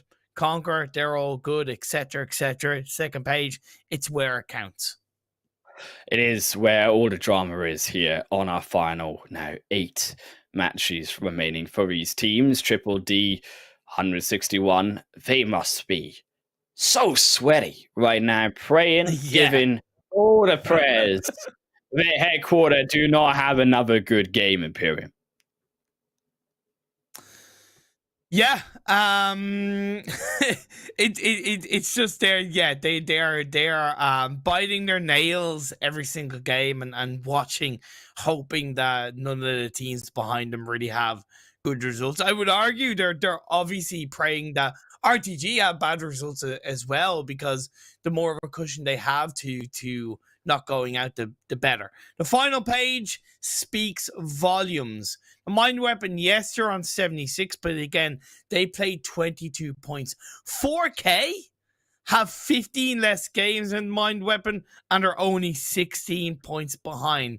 That's a pretty decent average so far from 4K of roughly about kind of 9, because they have 60 points in 7 games, so that's about a 9-point average per game. In the fact that also KURD12 here, Imperium, aren't going to be playing the finals, yes, have only played 15 games. The Mind Weapon have played 7 more than Mind Weapon are doing. They need to step up, and we know that we've seen games from the Mind Weapon iKURD where they can step it up and they can have these fantastic games. It is just so few and far between that it is not realistic, the chance that they do have of getting through into the finals as much. 4 points per game as you look at the up moments. This is the most important fight overall for 4K. I would nearly argue across the 2 games so far, because even in the first game they didn't have really kind of massive fights, right? It was more in the last moments that they helped to get the better of Rico. That clearly gave them the extra placement points on the chicken dinner and a few extra elimination points. But that win onto 1,000,000 gave them full squad and 4 elimination points to kick off that game too, so it made up for the poor later rotation. Yeah, it looks so great. I think they definitely, had they survived, it could have been another massive game through from 4K. Alas, that was not the reality, as RTG, also under pressure, fell down after their comfortable 4 kills that they got over here, the rest of Rico and also Falcons. But it is headquarters who, yes, were pinned down so strongly by Nigma later in this game, but Naya, the standout MVP for their squad when it comes to surviving after all of this fighting going down. Naya, you can see on that top of the map, is just there constantly like an annoying fly that you cannot swat. But finally, Nigma were able to find it. On a side note, by the way, Ida Rico Infinity, he's the first player to hit 100 eliminations in the Super Weekend games for any of the players. So congrats to Ida. He's currently the highest elimination leader of the PMPL Arabia. Just something that I wanted to highlight as I was having a quick look at the stats. So well played. I know they went out early, but just something I wanted to point out. Still speaks to the consistency, though. I think it has been coming through from Rico Infinity Esports. We've not mentioned it as much because it hasn't been as impactful as we went through later on to the tournament. But I don't think there's realistically been a single game here. Maybe in the first match or two that you have had Rico Infinity not be in that number one spot. And that speaks to how strong they are coming on into the finals, as well as they're also Nigma Galaxy closing out that chicken dinner alongside them, now bringing that consistency, that PMGC level that we were looking for. But it is not down to those teams at the top. It is the bottom that we are looking at as we head back on Erangel after another short break.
We're back after 2 games here at the PMPL Spring Split for Arabia. We are, of course, myself and Imperium here, but there is an imposter down below, and that is the Oppo Reno 6. But it is not a bad imposter, it is the most beautiful of one there, with upgraded performance and upgraded fun. Celebrate your winning spirit with the brand new Oppo Reno 6 series, the designated smartphones for PUBG Mobile Middle East and Africa Esports 2022. Imperium, it's all down to a few of these teams now with 8 matches to go. Headquarters looking like the most likely of these teams to get through. Headquarters have had 2 very solid results. One a little bit above average, one a little bit below average, but the net result is that they are still above the average points per game required. We're only 2 games in. 4K, to give them credit, they're in a very similar situation. It was just a little bit more volatile, where the first game, chicken dinner, they had a very chunky cushion.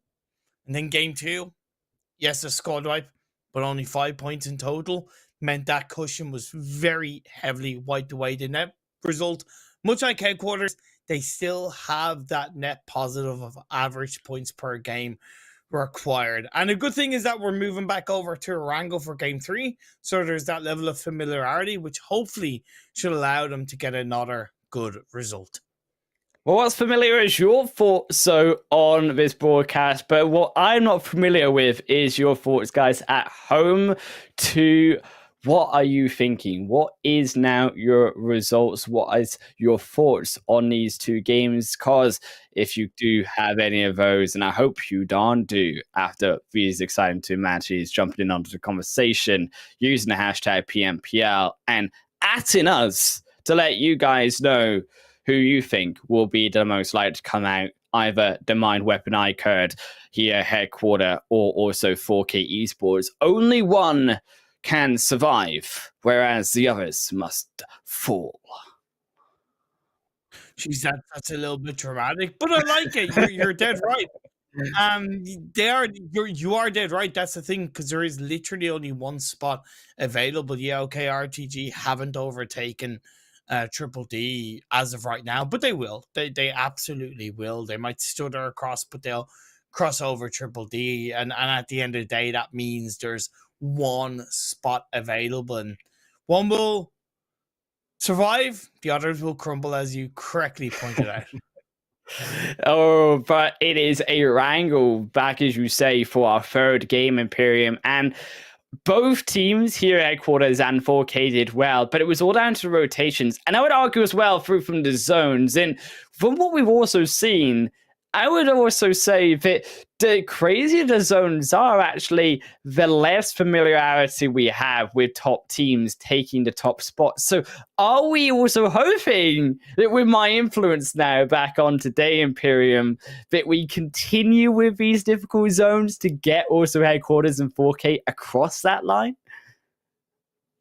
Yeah, that's kind of a good point you make, that when you have a more volatile circle, it adds more of an RNG aspect, where some top teams can get punished for. But I would argue it should always be the other way around, in terms of more experienced, stronger teams should be able to deal 9 times out of 10, or majority percentage, with harsher circles than the less experienced teams, because when you're less experienced, you have less of a backlog of information, a backlog of games, a backlog of moments that, as an IGL, as a team, you're able to go, okay, wait, we've been through something like this before. We failed last time. Let's go different route. We'll succeed this time. That kind of basic theory.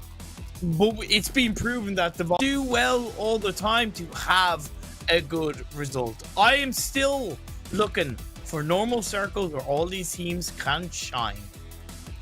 They don't exist, though, I'm afraid. They just don't actually exist in the world of the Highland Wolf and PUBG Mobile. So you're going to have to search elsewhere, Imperium. Maybe in the finals, you can hope. But I'm afraid I'm also there later on, too. So it's not looking great for these teams when we're looking for nice circles. Maybe if you bribe me enough, though, I can convince and I can talk with the zone gods to where we'll actually have a nice zone with me there? No, I will get the better of your power. I will. Never. Good, sir. So the playing path isn't too bad on the west, going directly south to north. I like this from Rad. I think they've understood that Rico are more prioritizing that North George drop, even if the circle is or the playing path is allowing Severny drop for Rico. So they've dropped to Severny themselves. Stalwart UAE go towards Stalwart instead of trying to go for a bit of a risky drop around vehicles and the farm area to head towards Milta. And that phase one circle, it's not bad. It's pretty, heavily up north per se, but it's nicely on the east, and it allows a lot of areas for these teams to go to. And interestingly, actually, I like that here, Rico Infinity Esports, they didn't go there for the shooting range. You try to avoid that carnage that is there, but it's only ridiculousness. That is going to be the end of Freak. As NASR, it sucks when you land in the parachute and you get immediately run over, but it happened. It's an air Freak. At least he's got another half an hour break. He doesn't have to worry. Get a cup of tea, have a little bit of a chill, because Nigma Galaxy, the trio, are going to have to carry him. 963 having a bit of an issue with Falcons as well. And this is something where I really would like to see teams, and I think it's happened less in PMPL Arabia than other tournaments or even other regions, where teams need to understand that it's okay to have a secondary drop spot. Typical example, I suppose, in this is even Stalwart UAE. It isn't the first time that on a very western playing path they've gone to Stalwart, because going for Milta on this kind of playing path when you have kind of one or two teams, there's a limited amount of vehicles by that road, there's a limited amount of comfortability, and it just means that low percentages of surviving as a full squad is much lower when you take those kind of risks. And we've seen it with Nigma kind of thing, and now we've seen it with 963. So having a secondary drop spot is a really healthy thing in these major tournaments.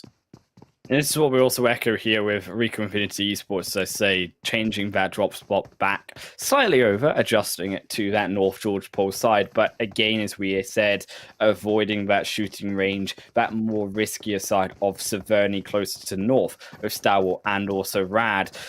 Also, you can see again the change, though, of pace. Again, these teams looking in phase one, phase two to try enter closer onto this zone, because it is another Erangel here where we are looking Imperium at the zone not complementing their playing path, and as a result, teams likely to lose a member who are there earlier on. And then the importance of scouting coming in to get in onto that zone. If you are going to be not changing your drop spot, as you say, and being like a 1 million esports team and going down all the way towards that very pier and there down to the coastline side.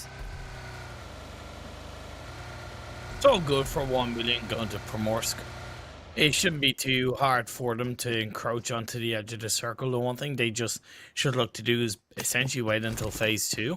A little bit similar with 4K on that more western roadside of the map. Headquarters have a great entry point. We saw what they did in the first game of the day. They would rotate, although it was more of a northwest rather than northeast phase one in the first game of the day. But they did make a great rotation around that kind of cube compound by the riverside, had a sprawl up and towards a hill, and then they did push up to the more coastal line on the west side. Thing is, how many teams in this phase one are going to look to rotate towards the edge of the river, towards Stalwart? How many teams are even going to commit to the north of the river? Because right now it's kind of more 60-40 with 60 on the south and 40 on the north, because a good bit of that kind of phase one, well, not a good bit, but more than what the teams would like, is inside the water on that north side. Well, you ask who? Well, YaLLa and Rico Infinity Esports are two of those who we have seen previously who do like to rotate towards that north side of the river, entering onto the bridge through to Yasnaya Polyana. But you then also question, I think, the likes of headquarters of also the mine weapon iKURD too. Are they going to continue with this change of strategy and go down to the south of river and try to follow along Roshok? Because I would argue that may be also just as risky, or there will be even more risky. As you say, that northern side of the zone still is very much in play, and it wouldn't be out of bounds in phase 1 here, even closing to number 2, to make that slightly wider rotation and go along that coastal line to make a long wrap around, even if it did go to the south side. Because then, if you are quick enough to get around Stalwart, you also avoid that risk of being caught on the bridge into Yasnaya Polyana. Yeah, again, it's also the fact that as of right now, the north side of the river is the less congested, therefore there's more space, more comfortability, a safer route in towards this phase 1. The mine weapon iKURD going from kind of Watertown Rune split to the very northern edge of Roshok. I'm not against that at all inside this phase 1 position.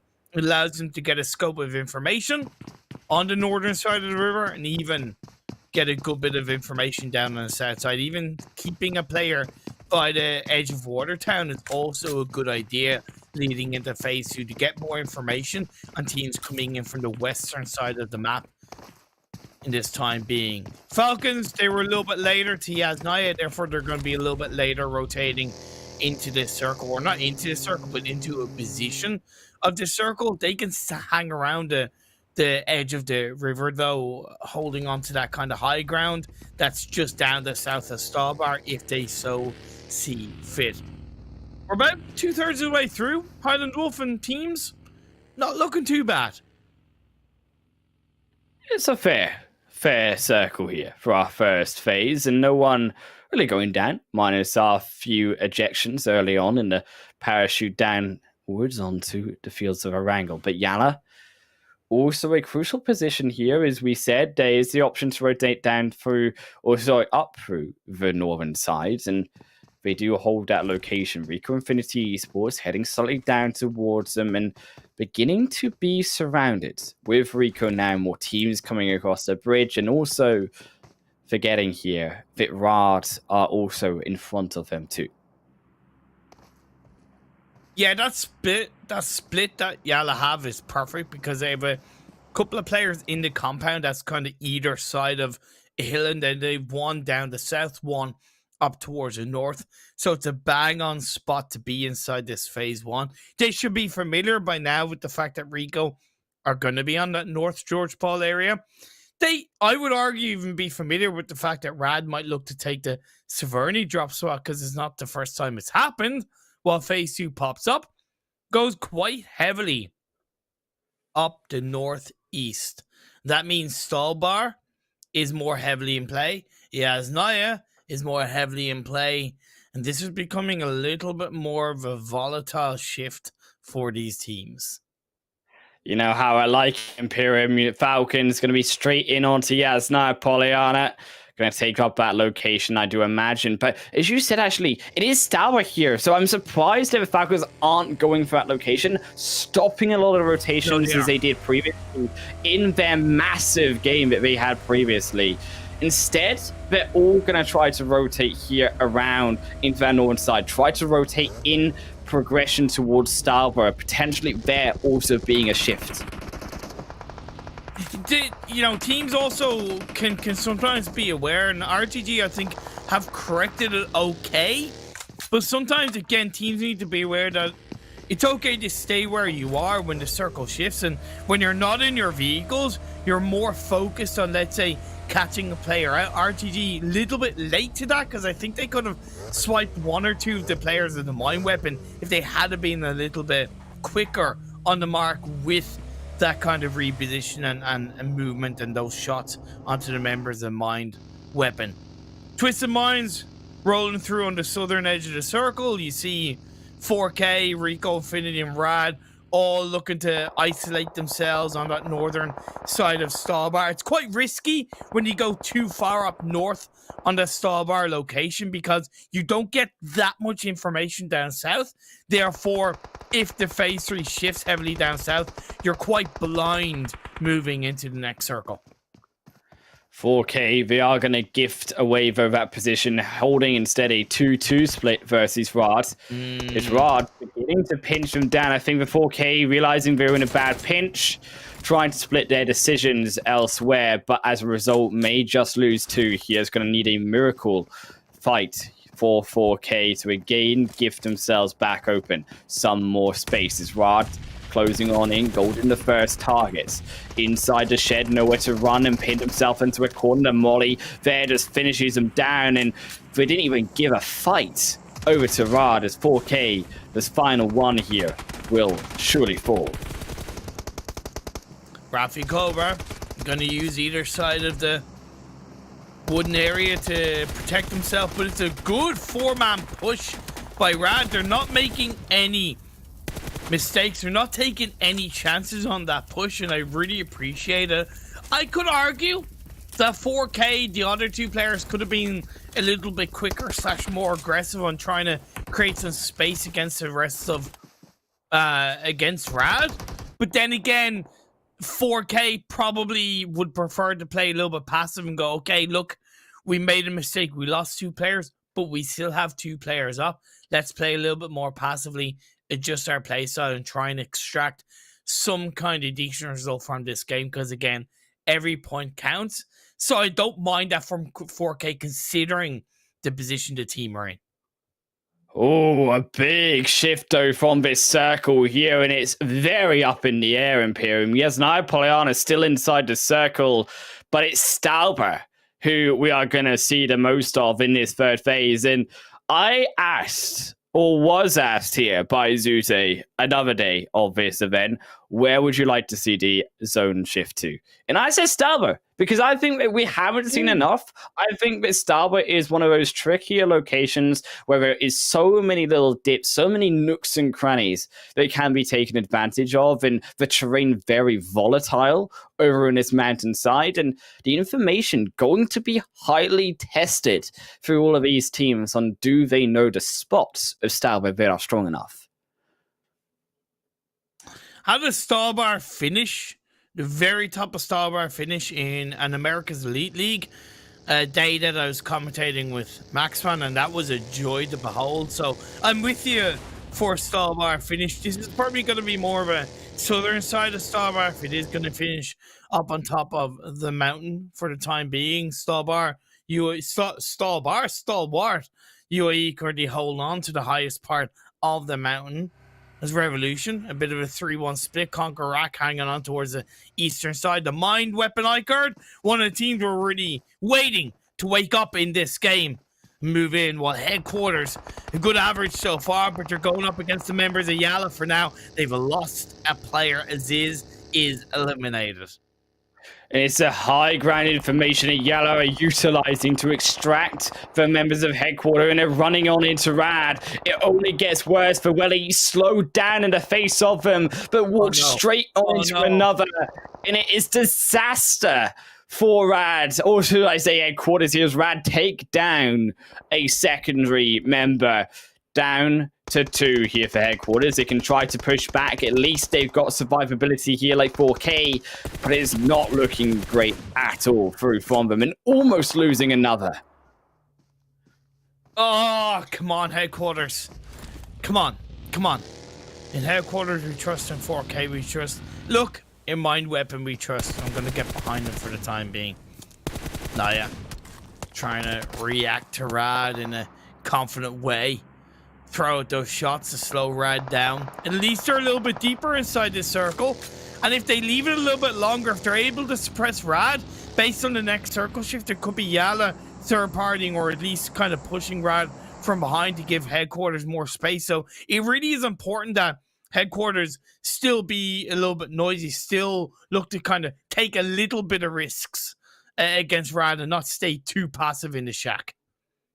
Next phase, gonna shift directly onto Stalwart here, and it is gonna be the mountain. There is a small hope of a top tip mountain finish, but it is going to be down inside of those crevices, as we said, the summit up towards the top. That is where the most important climb is for these teams.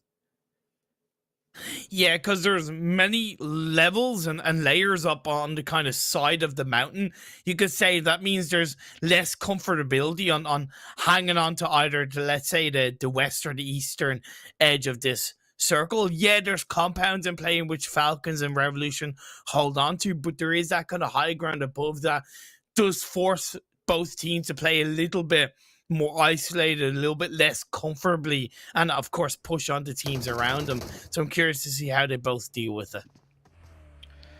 Always as well, being the mountainside, there's similar paths here to Miramar, where Imperium, there's always a higher position on this mountainside until you get to the top, which isn't very much in play. The mind weapon iKURD on that south end of the mountainside, in those more flats, feeling the pressure as they regroup back to 4, looking for the reroute down on that more south side as Rico Infinity Esports joining them on the slower climb in towards that mountain area. 4K, big elimination oath down to 1 now. Is YaLLa in behind him? It's not looking great for Mortal. I'm kind of surprised that YaLLa opted to go for that kind of rotation more on the north side. I think it's because they feel, and I understand why, that it's less third-partyable rather than playing directly on the west. But I think they could have pushed and taken advantage of Rad's split as a full squad. They're committing to where they're committing to, and so far so good, as they do have 2 eliminations secured. 1million gonna push on the Stalwart UAE stall bar position. This is what I wanted to see, the Imperium, the observatory fight, and I get blessed with it in his third game. Is Stalwart versus 1million. Both of them, yes, going to make it through the finals, but doesn't disappoint me in how exciting it's going to be. Is there 1million crushed down by Stalwart, 2 away for the price of 1, and 1million instantly pressed a delete key on them. That's going to make a lot of noise as YaLLa is going to swing in a little bit behind them as a phase 4 blue zone pushes further and further up to the top of this mountain. Maybe a little bit too late to the party, YaLLa. Nice pre-nade by Mexico. The good thing is that they survived with only 1 casualty as Mexico tries to deal with the members of YaLLa on the other side. Multiple levels to this building, which Mexico is able to slow down the members of YaLLa with. Saji sets out a molly. We set out a path for them. The zone, it is going to have to shift once more, though, and set this even more dire for these players. But in which way is it going to do it? Goes up towards the northern side, and we are going to the observatory. It's still there in play, Imperium. An RTG Conqueror then gifted at least a little bit of sanctuary, but it's still a fight between Stalwart and Stalwart. Instant fruit for Ragnar. It's playmaking from Ragnar. It's free for their ordeal. Man, that was a beautiful clutch 3-piece from Ragnar. 2 on one side and then just switchbladed it on the other side to get the final elimination onto Stalwart UAE. Love to see it. I said it was possibly too late for YaLLa, but they turned it around quite comfortably. The mind weapon iKURD, they're eliminated as well by Twisted Minds down on the southern side of the Stalwart Hill. Headquarters, they've held on to this wizard tower for quite a while, but now Rico are just laying it down, and yeah, unfortunately, they are out of here. Headquarters, no! I think it was a mistake, their team fighting. You can see Mine Weapon also falling down too. Our hopes have all been crushed here, Imperium, but they shouldn't have been playing inside the smoke. You should have expected an nade CS come through for a quick finish by Rico Infinity Esports instead of used the smoke at least to maybe cover or to bait, to try run away. But even then, Falcons would have stopped them as Rico Infinity Esports with the vehicles are able to somehow get away, though, from them, is rotating up towards the north side, opting for a fight versus Rad here instead, but it's still not going to ease the pain. At Zono, very open as you can see, and no one really willing to go in onto it. Is YaLLa holding, though, the edge. He's more circumferencing rotations coming through from Rad. Yeah, just because of how this mountain is laid out, and you just don't really want to be in the middle. You're just so exposed, so hanging on to the edge is a little bit more valuable, and that's exactly what Rad have done throughout this game so far, and it's working out for them, but they haven't gotten the better of YaLLa just yet. SK-Ton still not out of it yet. Finds with Ida the extra ones onto Falcons, and he gets an extra one. Rico Infinity Esports leapfrog down, jumped in the heads and stomped them like a Goomba there as Rico Infinity Esports. 5 kills for themselves. 4K Esports down in 9th, unfortunately, as they were finally discovered by YaLLa. Zone back onto the south side as well, Imperium, and it's Revolution of all these players with the building on the south side, but they have the low ground. Everyone is going to be looking on them. Yeah, and they can definitely do something with this, but I definitely wouldn't call it a guaranteed chicken dinner, because, again, on the west, on the east, they can get third party down on that low ground. It's just about how much they can suppress the teams around them. Rad doing a great job of stabbing Rico in the back and nearly getting a knock on the Bandar. There you go. Well done, Desha. Grabs best 2 for himself. YaLLa as well. Coming in from behind. They needed to finish it off quick. They take out Rico Infinity Esports. Open the door for them. They're going to lose at least one no. As YaLLa, they finally came in. No. Beautiful shot by Sanji to finish off Deshavo. It's just beautiful pieces after picks to find the eliminations.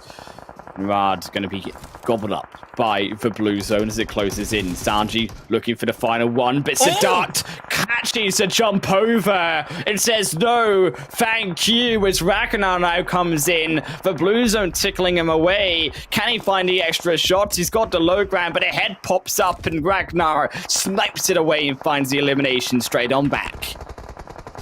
Alright, you should have dealt with YaLLa when you were taking the fight earlier on. You didn't squad wipe them. You left them alive, and it came to bite you in the butt. Like I said, this game is not guaranteed for Revolution. Nigma Galaxy push in, and although they took the fight, it was Nigma Galaxy to come out on top as CONQUEROR pick apart the last couple of players of RTG.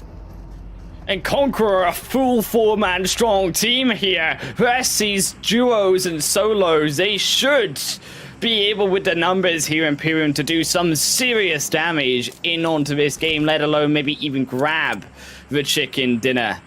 But it's Rico Infinity Esports eyeing up that final compound inside this game. Nigma hold it.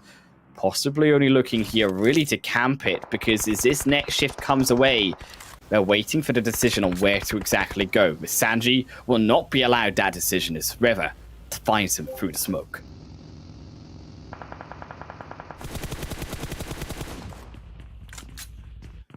Hamodi. Nigma Galaxy looking for the overwatch here as Grozer as well. Finds his action, his route through in onto the zone. CONQUEROR still utilizing the smokes, Imperium, and they've got themselves this position. But the smoke's dissipating. They have the zone close to them, but they need to get further on in. YaLLa still there on top, and here CONQUEROR not willing to give the position away. This is so close. Yes, it should be Conqueror Racks, as they have the majority of the players left in the lobby. But with still a number of teams left alive, they don't exactly know that they have the body advantage, right? So they could be swiped from multiple angles coming down from the high ground. Rico, the zone goes back in their hands. And Rico, they've got that 2-man in onto the edge. They've got the solo. But look at the nade. It's beautiful through from Rio on the front. It's YaLLa down to our 4 teams. And it's still 3 members up for Conqueror. But it is the spy in the grass. Kaito was here before, and he's still here now. And he's still alive. Conqueror, they have no idea. They do not realize at all that their position is not safe. 1 pixel out of place. We'll see Kato being wiped out, but until that happens, a bit of a distraction here, a bit of a distraction there. Could see Kato strike up while the RNSR's Nigma, they go down. Rico up to the final 2 or 3 teams, should I say here. Twisted Minds are realistically not going to have that luxury, but maybe we can still survive past Rico if they can hold on to the edge. They do have to move. The zone will begin to engulf them. Rico pressuring for the fight. They are inside. Conqueror, the nades go wide, but striking straight back. Rico, the flash over onto the top molly. Onto Rever, it connects in there. Beginning on the little bit of a tickle, but Rever isn't going to go down. The rock protects him, and Kaito from behind misses the nade. It goes over. And now Conqueror, yes, it's XK Ton who strikes in first, but Conqueror, they still have Kaito on the backside. I think they thought that might have been a nade from Rico Infinity rather than from behind them. Exactly, that's what makes the nade just so important. As Groza is going to push forward. And Groza finds the elimination. It is Twisted Minds' second position for them in Conqueror. Wondering where in which they've left an extra Rico Infinity member. They thought they cleaned them up. Well, Westia did. But it's behind them all along here. Kato, can he find the assassination? Twisted Minds could still steal this one away. Neither inside the zone. Conqueror act desperately searching for their win. And I think they realize they're somewhere. They're hiding somewhere as a solo. I think Kaito could have third-partied this a little bit more heavily, considering Twisted Minds are safe inside the finals, etc., etc. But I get he was waiting, he just left it too late. Left his opportunity late, but now Conqueror needs to step back up, finds the head over the top of Groza, but won't open fire. Still keeps the secret strong. Conqueror wondering still in which position Kaito is. Is the zone on the back end? Will they begin to step up? Yes, they do. And look for the one piece. They find Groza. Can he find Rio as well? Looking for the shots. Rio back under. No way. Kaito looks for the 1v1. Grabs at least one elimination point. Rio dips back under. The zone tickles him down. And Rio down. Just the Minds. Steal the $1,000. Kaito, you low-key proved me wrong. You low-key proved me wrong. Props here, my friend. You stood up, you struck like a venomous snake out of nowhere. Basically RKO'd the whole of Conqueror Iraq just like that. It was definitely a mistake by Conqueror Iraq, right? They committed too much to that low ground, which technically gives you the advantage, right? But they also didn't cover that blue zone coming in behind them, right? They didn't really cover that, and that was the mistake. They gave that little bit of a gap to Kaito, and Kaito struck hard for that $1,000. And I'm glad that's the thing you pointed on, right? Is that he stole the $1,000 away from Conqueror Iraq. He snipes it away. I mean, how feels bad, man, is that there for the rest of Conqueror? Before they had that in the bag, the solo comes out and swipes it like Swiper himself. His Twisted Minds are going to be comfortably taking that $1,000 for themselves. The chicken dinner, Conqueror have to settle with second position. But as much as it is high for these teams already qualified in the finals, we must go back and acknowledge the, quite frankly, disappointment there again from the Mind Weapon iKURD and the surprise and unfortunate result through from these other two teams. Yeah, that's something we'll get on in towards a second page of this game 3. It's just one of those things. 4K getting 2 points, Mind Weapon getting 2 points, Headquarters getting 1 point. It just puts a big dent and also puts them in the negative of what was the average points per game required coming into today's games. I don't think it does a massive dent onto 4K and Headquarters, but it is just Mind Weapon. To be perfectly honest, they have been consistently poor. That's it. They've just been consistently poor. This is their standard right now. This is their results. We need to stop being surprised by the Mind Weapon on those 2 points per game. I think in this Super Weekend alone, it's been kind of like, 5-6-2-0-2, and then today's 3 games it's been 2-2-2. That's it. What if you can't get a game past 6 points? What do you expect?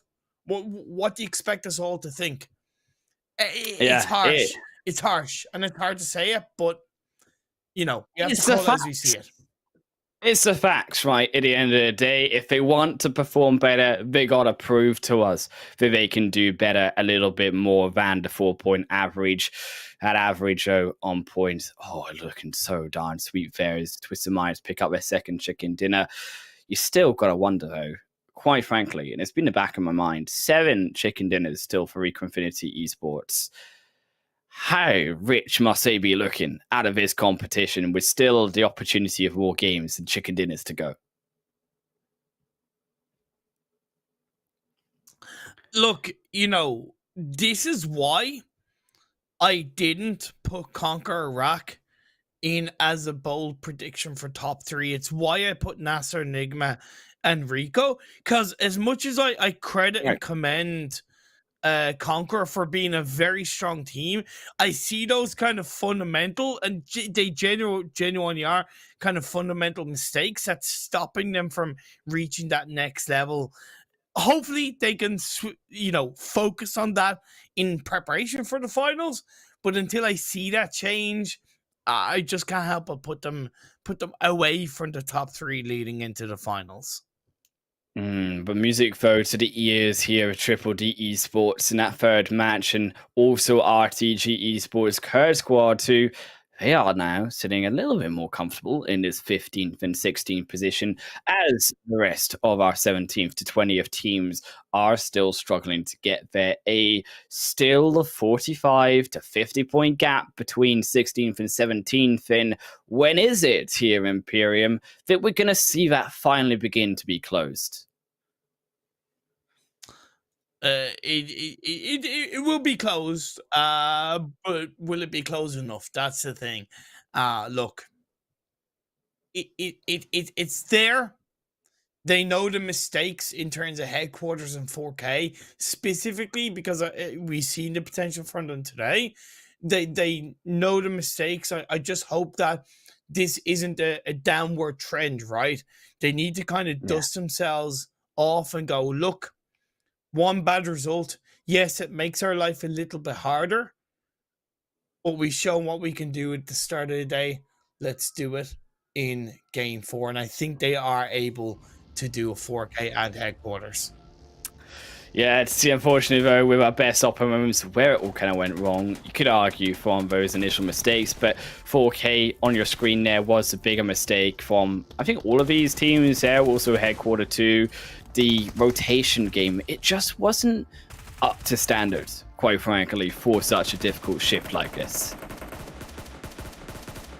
Yeah, it was a difficult shift for a number of teams, but I also love how a lot of teams kind of played up towards the Stalwart hill. Credit to YaLLa. I think they made the right move for the most part.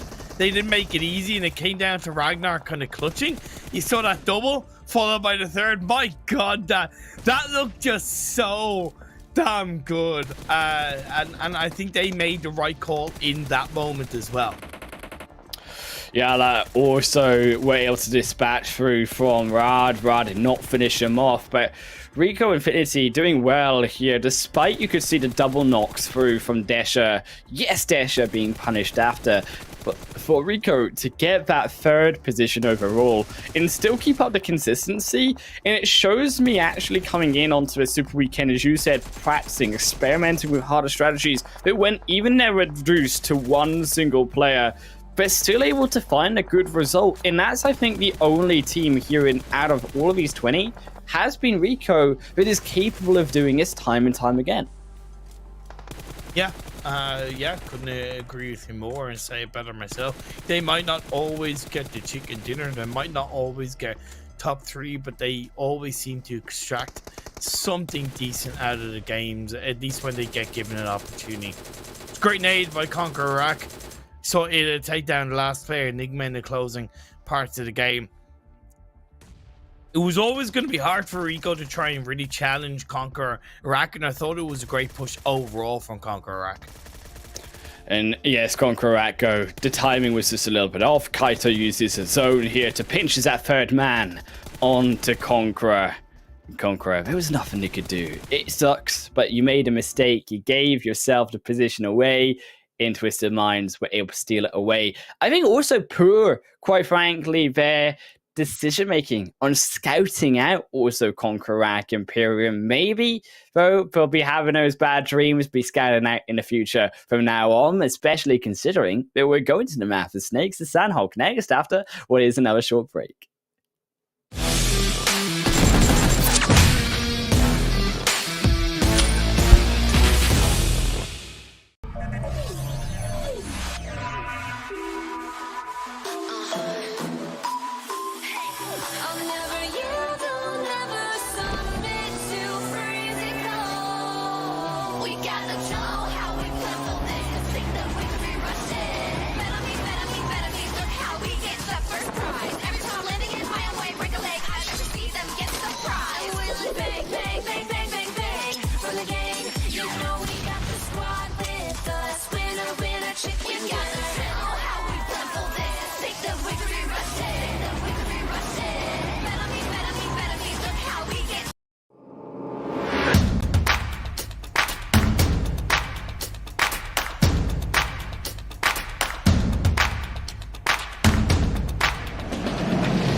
Welcome back, everyone. We're heading up now onto Sanhok here, our second day of the final Super Weekend. Myself, Alan Wolf, and Imperium alongside you. But it has been, what could be said, a Highland Wolf cursed day today. 3 difficult zones, and we're heading on to Sanhok next for some respite. Gotta say, though, what you think at home about these zones and jump in onto that conversation and using the hashtag PMPL. Give us your thoughts and of these zones, of these players too, because it is, as we said, a fight, albeit for that final spot. Triple D looking pretty comfortable after that third game, though.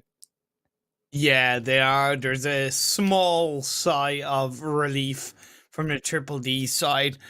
4K, they've gotten themselves 29 points in 3 games. That's about just under 10 per game. That's a good 3 points per game below what they needed. It's not, again, they're not outside of getting back above that average point per game, being honest. It's a little bit tougher for headquarters, though.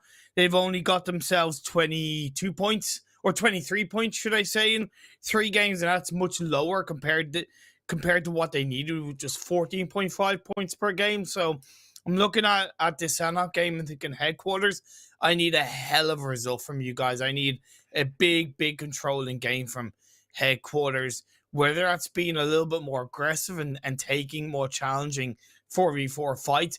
They have an opportunity, as sometimes we see on Sanhok, teams, I believe Stalwart and another team like to drop in Painan, in which they can maybe third party. If that's the case, I believe so. If that's the case and the opportunity is there, they should look to do those kind of things early on in the game to rack up a couple of eliminations and see what they can carry that forward into the later stages of the game. A big step though needs to be taken, Imperium, by headquarters, by 4K, by particularly the mind weapon iKURD, who coming in now to 2 games remaining. Yes, headquarters have had 2 out of 3. 4K have had 1 out of 3, but it is the mind weapon iKURD. Now, as much as we beat them down for what is, quite frankly, a very poor showing out of 23 matches so far, they still have had those glimmers of hope. And I'm going to be a half glass full kind of guy today, okay? I've changed my ways here in PM for them. I think that if we can see a couple good results, these final 2 games, there is a world where they could still also qualify themselves. Okay, so do you want to make it a bit of a friendly, just a little bit of a friendly money where your mouth is kind of, behind them? This is like a bet that you feel very confident after 23 games. Well, yeah, that's the thing. But here's the thing: I'm gonna make it good for. At the end of the day, it's gonna be a good result. Okay. If you, the reason why I say put money where your mouth is, if the mind weapon make it past Triple D and into the league finals, you give €20 to charity. Okay. To charity of your choice. If they don't make it in, I give €20 charity to €20 to a charity of my choice. It's it's just that little bit of a. Will we go for that? Is that a mutual agreement? Yeah. Okay, let's do that. Okay, cool. Positive at the end of the day as we make it into the Sanhok. So I say it's a win-win. It's a win-win. So you hoping that they do get in now for you, so that, or albeit for charity? Is that why the other way? No. See, that's the thing. That's why I say put your money where your mouth is, because you want the mind weapon to make it in. That means you're willing to put €20 behind it. That's true. For charity. Exactly. The thing.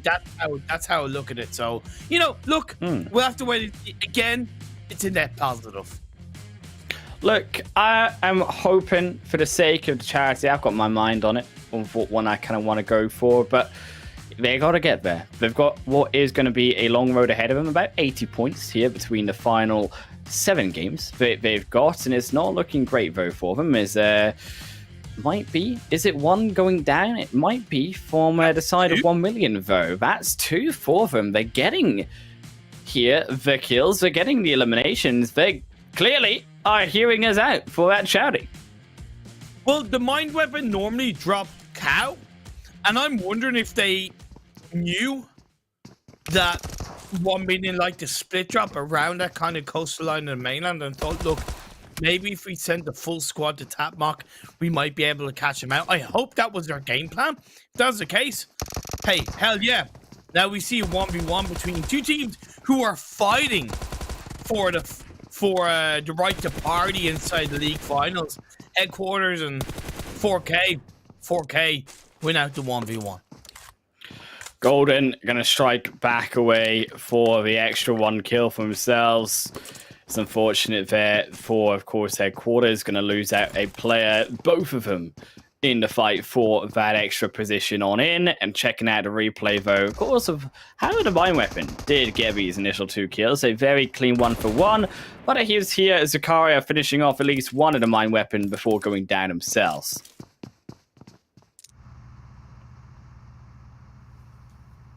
2-for-1 trade is not a bad thing. It's not the ultimate return on investment you want to see when your mind weapon, especially in any game where you want to get a maximum result. The player down means they have a, one less pair of eyes, one less body to take these fights with.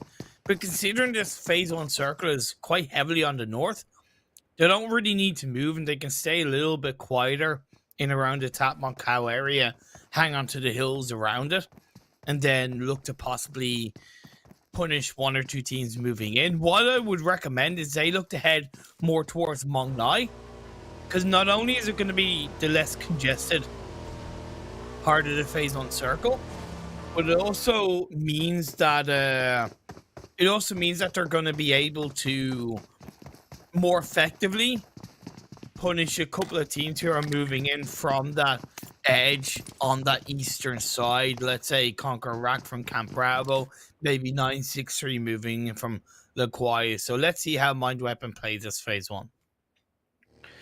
Going to be, though, a very, very quiet here, phase 1 for the most part after our initial kills. Once more of a zone, keep in mind, has gone over towards the main island here of Sanhok 2, so it's going to be a very kind one here for these teams. I'm hoping that we don't have to worry about a choice of which island it's going to go on to. It's going to go maybe not towards the ocean for once.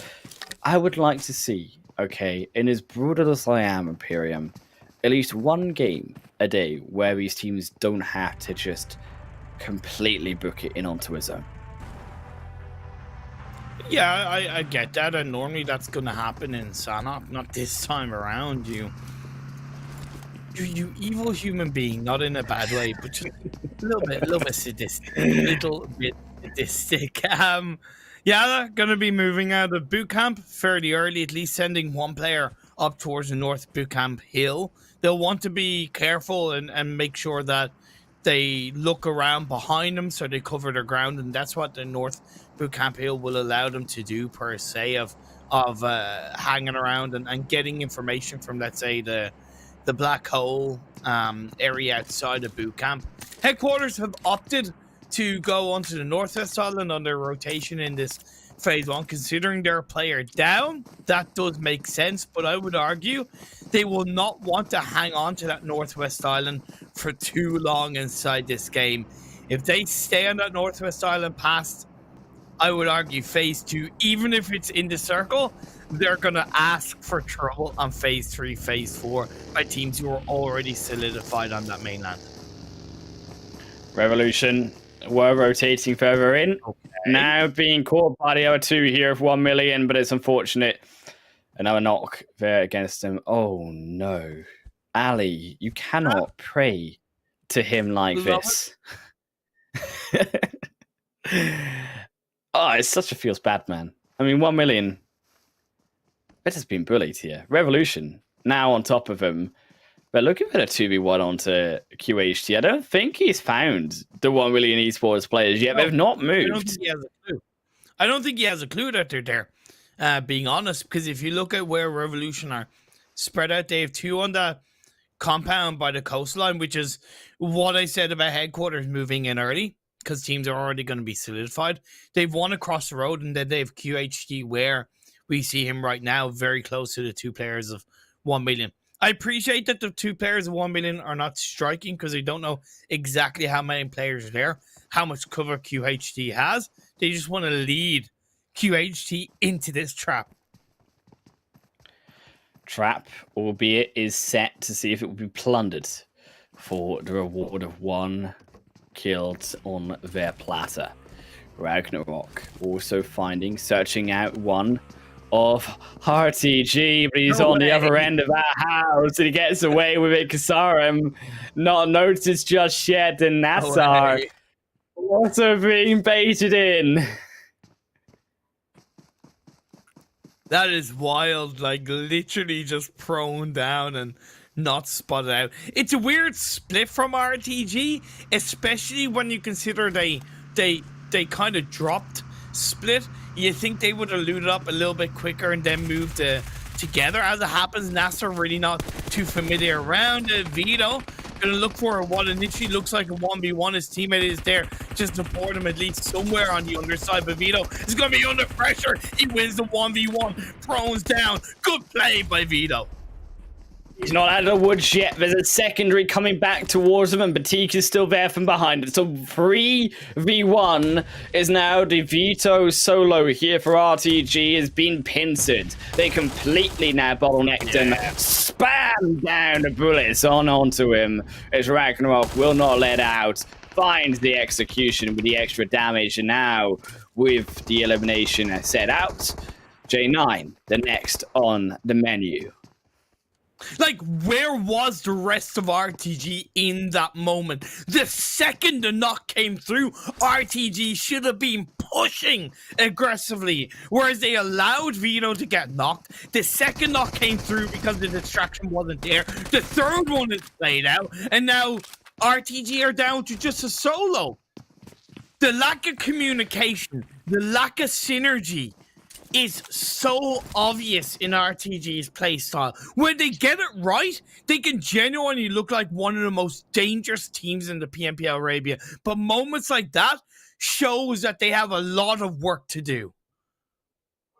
Still, I would like them to stay together because synergy is something that can be given with time. And this is not necessarily a point to make an RTG being a pro team. They clearly have the individual skill. If they are allowed time here, and I'm not even going to mention that zone, by the way, Imperium, but if they are allowed time to be able to get in to that synergy, to raise it up and be, as you say, one of the scariest teams in the region, there is a world where RTG coming in later this year, if they are the same team, could be a very deadly force.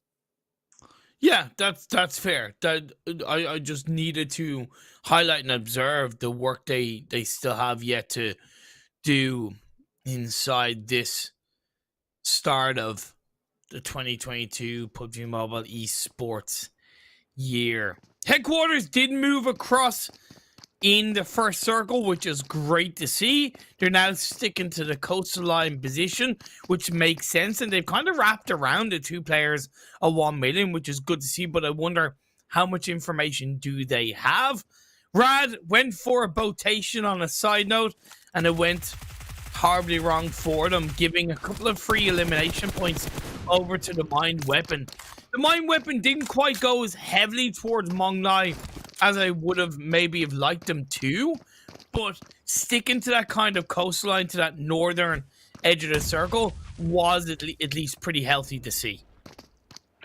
Still, going to be gifted away with the kills, and for Rad, it's a dire series of events, as Ali is gone fishing, and it's a full catch as Desha now also going to be firsted down, but it's a punish there. Satan found the rock. Oh, he got way too aggressive, and Ali, there also Satan goes down, and Rad, that was a crucial playthrough from them. Damn, wasn't expecting that. Dila at least able to follow behind, and Ali might lose his life, which will clearly put the Mind Weapon down to 2 players, which isn't something they want to see or want to have happen.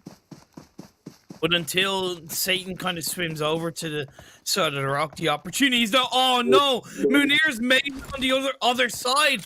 This is going step by step disgustingly wrong for the mind weapon. It's going disgustingly right though for Rad. And I don't think he notices it. He checks behind him, but he didn't spot him. He didn't hear him. He's going for Ali. He jumps down. Okay. Oh, but he's found Sultan. Sultan is there. Does he even realize he's there, though? Or is Sultan going to go for something else? Yes, he does. He's passed him out. There Sultan goes. Goodbye, Sultan. Oh, my lord. Munir's still there, though. Munir could push forward and get the second. Okay. No. Nabo pushed away from Tapmark to get the final elimination point. The mind weapon still up as a full squad. Okay. Clearly a better game. Phase 2, Blue Zone, about halfway through. We have a couple of teams, 4K. They're on the northern side of Paradise Resort. Great place to hold on to. 963 now sweeping in on the eastern side, eastern coastal line of the map, which is something that I highlighted around the mine weapon possibly looking to control a little bit earlier in the game. You have Rico Infinity right in the dead center, holding on to Tapmark, which is definitely good seeing. Headquarters, hey, they're still inside this circle. Where's phase 3 going to go? Tick tock. The time is up. It's a bit of a shift or centralized, but a good chunk of water still in play. Good chunk of water in play indeed, but the coastal line now, where teams are going to be looking forward, and particularly here, Tapmark as well, as you said, is going to be a very hotly contested location, but a problem being here is that is not a location which is comfortable. Neither really is Cow. Tapmark being difficult, Imperium, because it is going to be more of that log lumberyard. It's going to be very difficult to find cover, maneuver from cover to cover, whereas Cow, its own difficulties lie with that hillside, those teams rotating in on that hill. If you're going to take Cow, you best be ready to watch those teams from the high ground. I do think Cow is a little bit safer than Tapmark, simply because it's less centralized, so therefore the angle of pressure is a little bit more isolated to kind of a 180-degree angle. So we'll have to wait and see how Mind Weapon deal with that. YaLLa spraying up towards the members of NASR who are just pushing full force on towards the coastline. That's a bold rotation, but they've gone in horribly blind. The 1,000,000 Edie is able to get a knock onto Miracle for NASR in the elimination feed. Dami as well going to be there, knock 2, and it's a horrible series of events with them all. Is look at the players drop. Dami going to be confirmed down. Headquarters taking the other one through for NASR, and they're all going to be very, very happy. Unfortunately, not so much for those up on top. YaLLa struggling to find an entrance in, is Revolution pinning them away from the road, and this is awful for YaLLa because they need to get across one of these roads. They've put themselves in a location of the map, the only real one in this game where you are stuck on the edge of the zone. A road is a moat around your location that you need to somehow walk your way across, and there is no real bridge to do so while Revolution stands strong at the fort of that castle.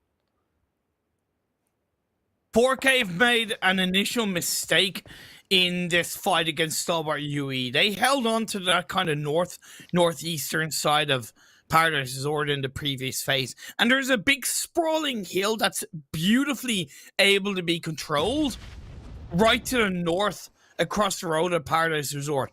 4K kind of went there, but Mortal committed too heavily then down the hill on his own and left 4K as a 3-person team. One of the biggest aspects, one of the biggest parts of controlling Sanhok ahead of any of the other 2 maps is really being able to cover what's behind you, really being able to hold on and say, hey, you want to get through from the blue, you ain't getting passes, we have you behind us. And then later on in the game, later on into phase 4, phase 5, phase 6, you're able to focus a little bit more on what's in front of you.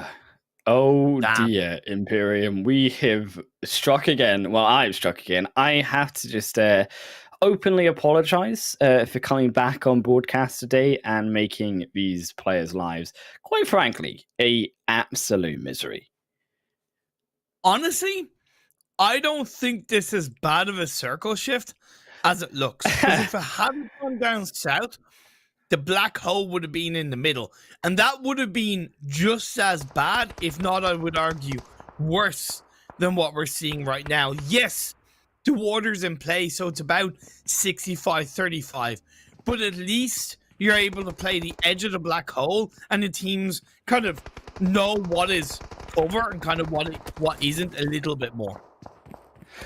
Albeit, though, there's still 41 players alive. It's going to create a chaos as a result of all of those teams being also stationed on that western side. The bigger shift being that it happened such a wide rotation of the zone towards the western end. So there's going to be a lot more chaos of these players coming in onto this next phase 4, closing already in into phase 5. The other real disastrous point is that it is happening here in Imperium at the fastest point in which the zone does close in. You have to remember the fundamentals of this zone, and it's going to cause a lot less time for these teams to get across those crucial parts of Sanhok. Because Revolution, now under the pressure of YaLLa, big nade over, but it goes wide. Sanji, Powerful, going low, steps over the wall, but a big mistake for Powerful as Aha is there to meet him, and Sanji immediately ran over by the rest, and YaLLa quickly taken apart.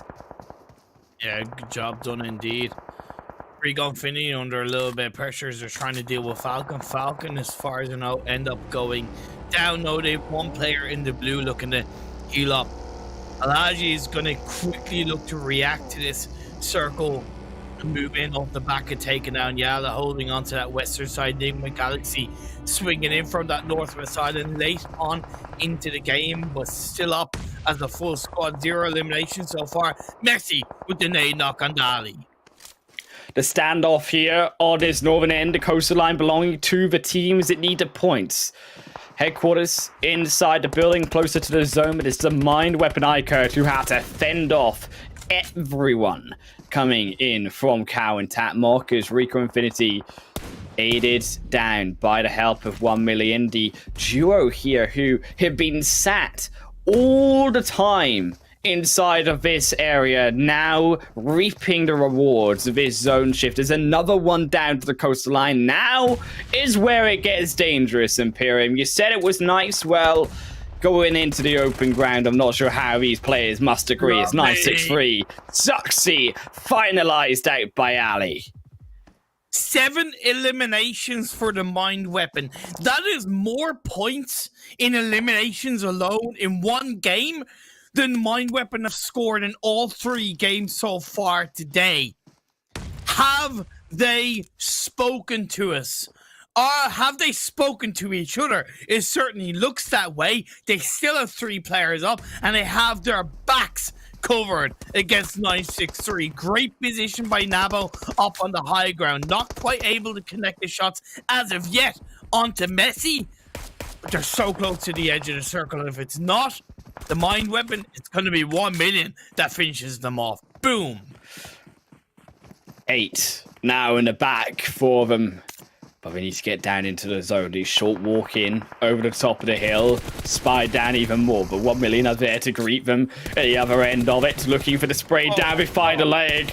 That is not great for them at all. Such a long range spray. But at least they got the edge of the zone. They got the edge of the hill to make the revive back. The zone, again, already though on its next shift, Imperium, and it's going to go oh my God. Even worse, potentially here, as it goes straight down onto the coastal line, onto those short docks, and there's nothing for these players to hold apart from those edges into the water itself. The 3 teams fighting for the 1 golden spot available are still in this game. But the thing is, out of the 9 teams remaining, 5 of them have a solo. So 4K go down now, it's very little placement points. If Mind Weapon go down, very little placement points. If Headquarters go down, there's very little placement points available. 1 to 2 minutes more, and that could change. Falcons all the way up inside a cow, so they should be the next one to fall, taking the most damage. Rico also now being engulfed. Ragnar, the final one, just outside Tap Mock. So the solo should fall eventually, but there's still more time to go. Bandar is actually going to be the first, as now we go down to 8. 1million also going to struggle. Maybe opens a door here for a double execution for Mortal if he can find Lixty as well. That is indeed the case. It would be wonderful for Mortal not only to get more elimination points, but to get more placement points. Nabo on a little bit of health. Pre-fires. Headquarters gone up against Mind Weapon. And they're using the zone. That's why pre-fire expected Headquarters to come out with a zone engulfing him, but they tanked the zone instead of the bullets. And Headquarters are able to lock down the Mind Weapon and keep their hopes alive. Because the rest of the Mind Weapon, they've all gone elsewhere. They are trying to find 3 different plays, and none of them working out so great just now. But 4K falling in 7th, that is unfortunate, as they won't get the placement points as much as they desired, but it is still music to the ears of the other 2. As another one falls, Conqueror the next to drop, and immediately down to 4 is even more. Drop to their knees. Revolution now gonna fall away. A leg, the one in the water, the one in the zone for the Mind Weapon. Sussed out by Nigma Galaxy, and they don't look to stop. It's 1million fall. It's down to them versus here, Headquarters, but they're also knocked, and there's nowhere for them to run. Nigma Galaxy is looking like a comfy chicken dinner for them as Ali sat back in the blue. Hell yeah! Look at the first aid for Ali. Call him the medic right now. Top 3 for the Mind Weapon. Top 3 for Headquarters. But the elimination 24 points that the Mind Weapon secured, 9, that's a hell of a game. My God, about goddamn time, the Mind Weapon. About goddamn time. Let's You were go. waiting for it. We just wanted to see some charity money go through with the help of the Mind Weapon, bring it to us. Hamodivo dancing, saying no, damn sure that they are getting that charity money for themselves. You twerk that body there, Nigma Galaxy. You deserve it for $1,000. It's a Mind Weapon. Oh, we're going to be here for a while. We could get through an entire song here. What song shall we play for them? Because at least we've got another 18 in first aid kits. Yes, rightly so, for Ali to play through. Yeah, but I don't know if those first aids are going to be able to survive him up until the very end. He's still going. Chunking in. Yeah, but also he's on a limited amount of stems. Look at the amount of first aids that Nigma are just thrown out on the floor. They're just like, 1 for every elimination we've got, 1 for every victim of the blue zone. Twisted Minds. Oh, sorry, my weapon here, should I say. Still going. We're not going to stop. We're having some fun here. Maybe Nigma Galaxy looking to chuck something out here. They're triking each other out. Rouse taking damage. I think they've had enough. They've got bored. They're looking for more kills and they're searching for their own players. But finally, the Mind Weapon will fall down and Nigma Galaxy will take their chicken dinner justly deserved. About goddamn time. As you said, though, for the Mind Weapon to take that second place, take the kills. More importantly, here we knew they were capable of this. Now to have it come into fruition, the reality it hits. Yeah, look, again, they still have a hell of a lot to do for sure. And this was only 1 game. But I believe with second place in the 9 eliminations, that's about 21 points. That's roughly about 3 games worth of average points per game that they needed, give or take about 3, at least when you add on top of what they've got today. So right now they're kind of actually, I don't want to say back at square one, but they've now just caught up with 1 game. But that also shows you, right, the position that they're in, how good 1 good game can be, or how good another good game can be. So if the Mind Weapon in the final game of the day gets another kind of top 3, top 4 with 8 to 9 elimination points, that will be them very, like, a lot more healthily towards Triple D's spot coming in to tomorrow's final day. Yeah, we got a lot of work to go, but still got one more game. Keep in mind, after this, it's not over yet tonight for the Mind Weapon to keep their streak alive, but they will need to do so if we hope to get in onto that top 16. Still, the headquarters also putting up a good result, though, in that game to Imperium. A third position, a gain for them. I don't know how many elimination points they got, but I believe that at the end of the day, with that third and the few eliminations they did get, it will have allowed them to hit the average in that one game alone. See, that's the thing. Within that one game alone, they're still overall across the 4 games probably behind. Having a look at the rankings, yeah, 14 points. They needed a 14.5. It's technically less than the average, but I'm going to give it to them. They've hit that average in the one game. Mind Weapon, 21 points through from them. Jumped in beside their Nigma Galaxy with a tie in first position. 1million also a massive game for them. 8 elimination points. And I always feel like out of every one of those teams, 1million, the one here, that really got gifted that zone towards them. Yeah, but they did a good job of overall kind of dealing with it. I would argue that if they hadn't lost 2 players early on at the hands of the Mind Weapon, it probably could have been their game. Because as a duo, they put in a decent bit of work to grab the amount of eliminations and placement points they got. The circle shifts were incredibly difficult overall for these teams for the most part, shifting constantly towards the north, despite it being in the mainland. Still, it's got to be, though, that bottom side. Yes, it was slightly disappointing through from 4K, but all of them there making it onto that at least first page with those extra placement points. And to be fair to them, they've got a lot of work to do. I think if we can at least see one more good game, okay, through from the headquarters crew, if we can see one more good game through from the Mind Weapon, I think that these are we could say 2 teams now that we've got in the running for that near 16th position to beat our Triple D.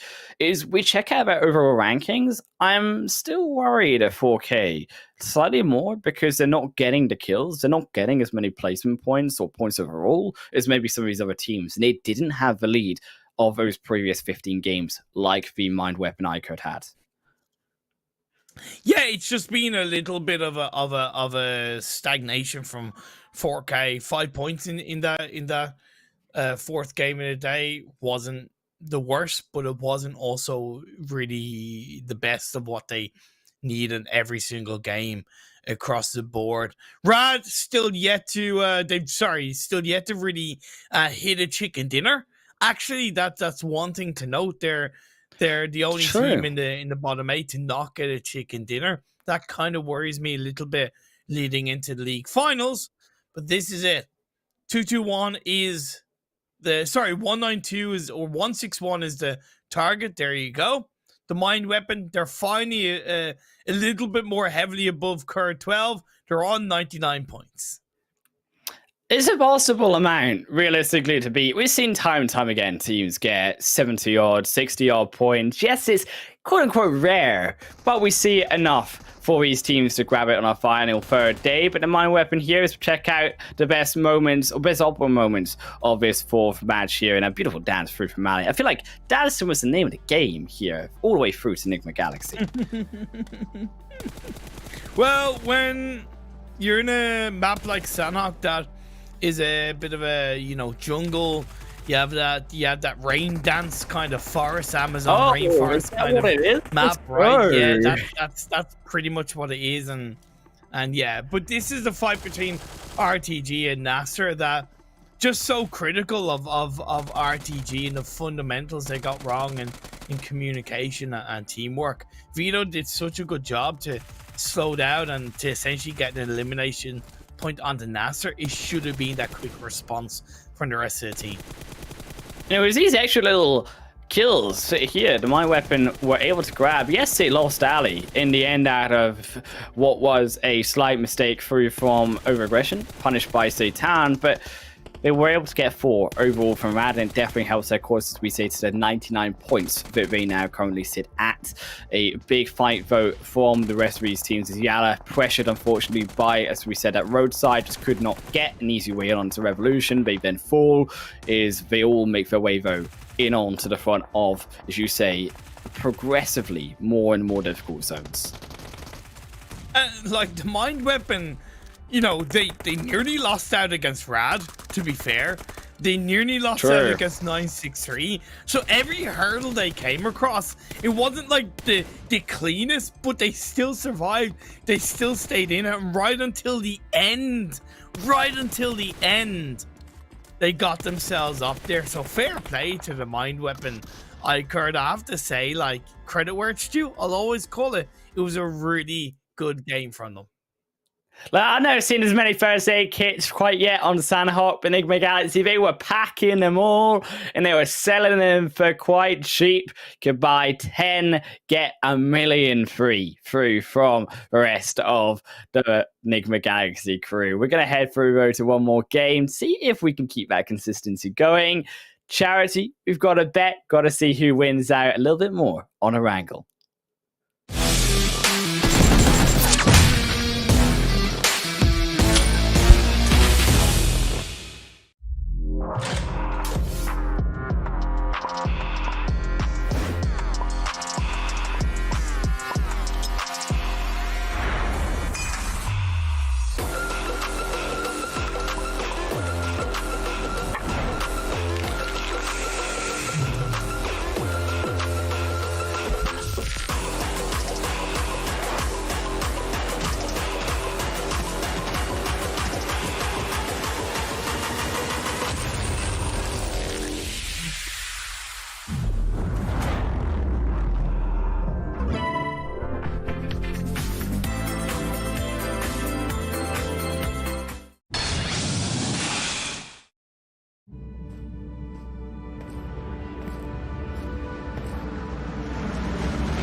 Welcome everyone back. We're here one more game here at the PMPL Arabia Spring Split and Imperium. It all comes down to this really for the stage to be set in our final day. Yep. Can these teams, can the Mind Weapon iKURD, can Headquarter, can 4K Esports get those points that they do so require? I think the Mind Weapon have clearly given us both a lot more confidence in them, because that game was a real kind of sign that they have grit. They have grit. I think that's the right word from that game, is that they showed a lot of grit and determination, because like I said, it wasn't a super polished, every single fight they won with complete execution, which of course would have been nice to see, right? But they nearly lost a couple of fights. But the grit, the determination to then kind of split. One took a fight against Headquarters, one went into the water, one heel strat. That kind of plan A, plan B, plan C. That was so good to see come out from them. And that's the kind of thing that, again, gives us both confidence in the ability of the Mind Weapon to pull out what is a very possible task.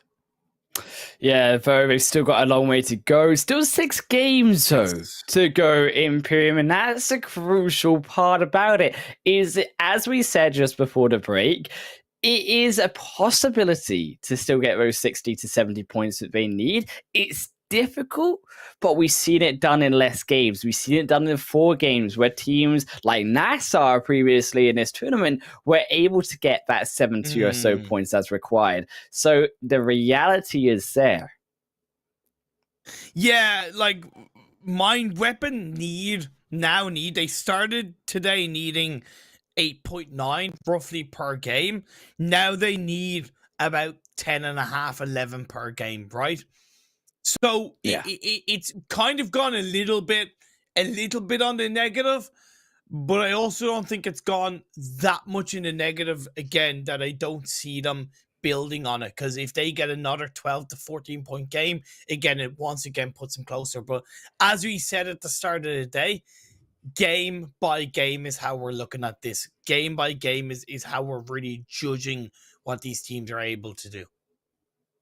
Still, though, they've got, as we said, not just a Mind Weapon iKURD, we've still got the Headquarter crew who coming out strong. Remember, they still got a 3rd position. We said they've been almost thankful in the way that they've been able to get their position points to 3rd places so far. They had a great game in our first match as well, but now, can they keep this up, coming back onto Erangel for one more 3rd place on it, or even better, for that chicken dinner? Because between them and also the Mind Weapon iKURD and Imperium, they also are the only now 2 other teams alongside Rod who haven't got a chicken dinner in a super weekend. I don't think it's so much about not getting a chicken dinner or getting a chicken dinner for Headquarters.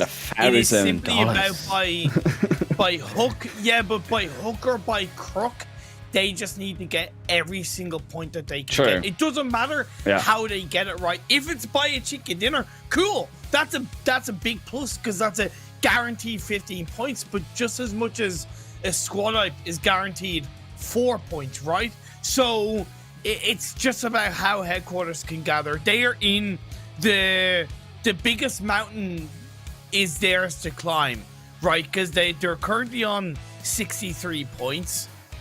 That means they're 98 points behind, or 99 if it means overtaking Triple D.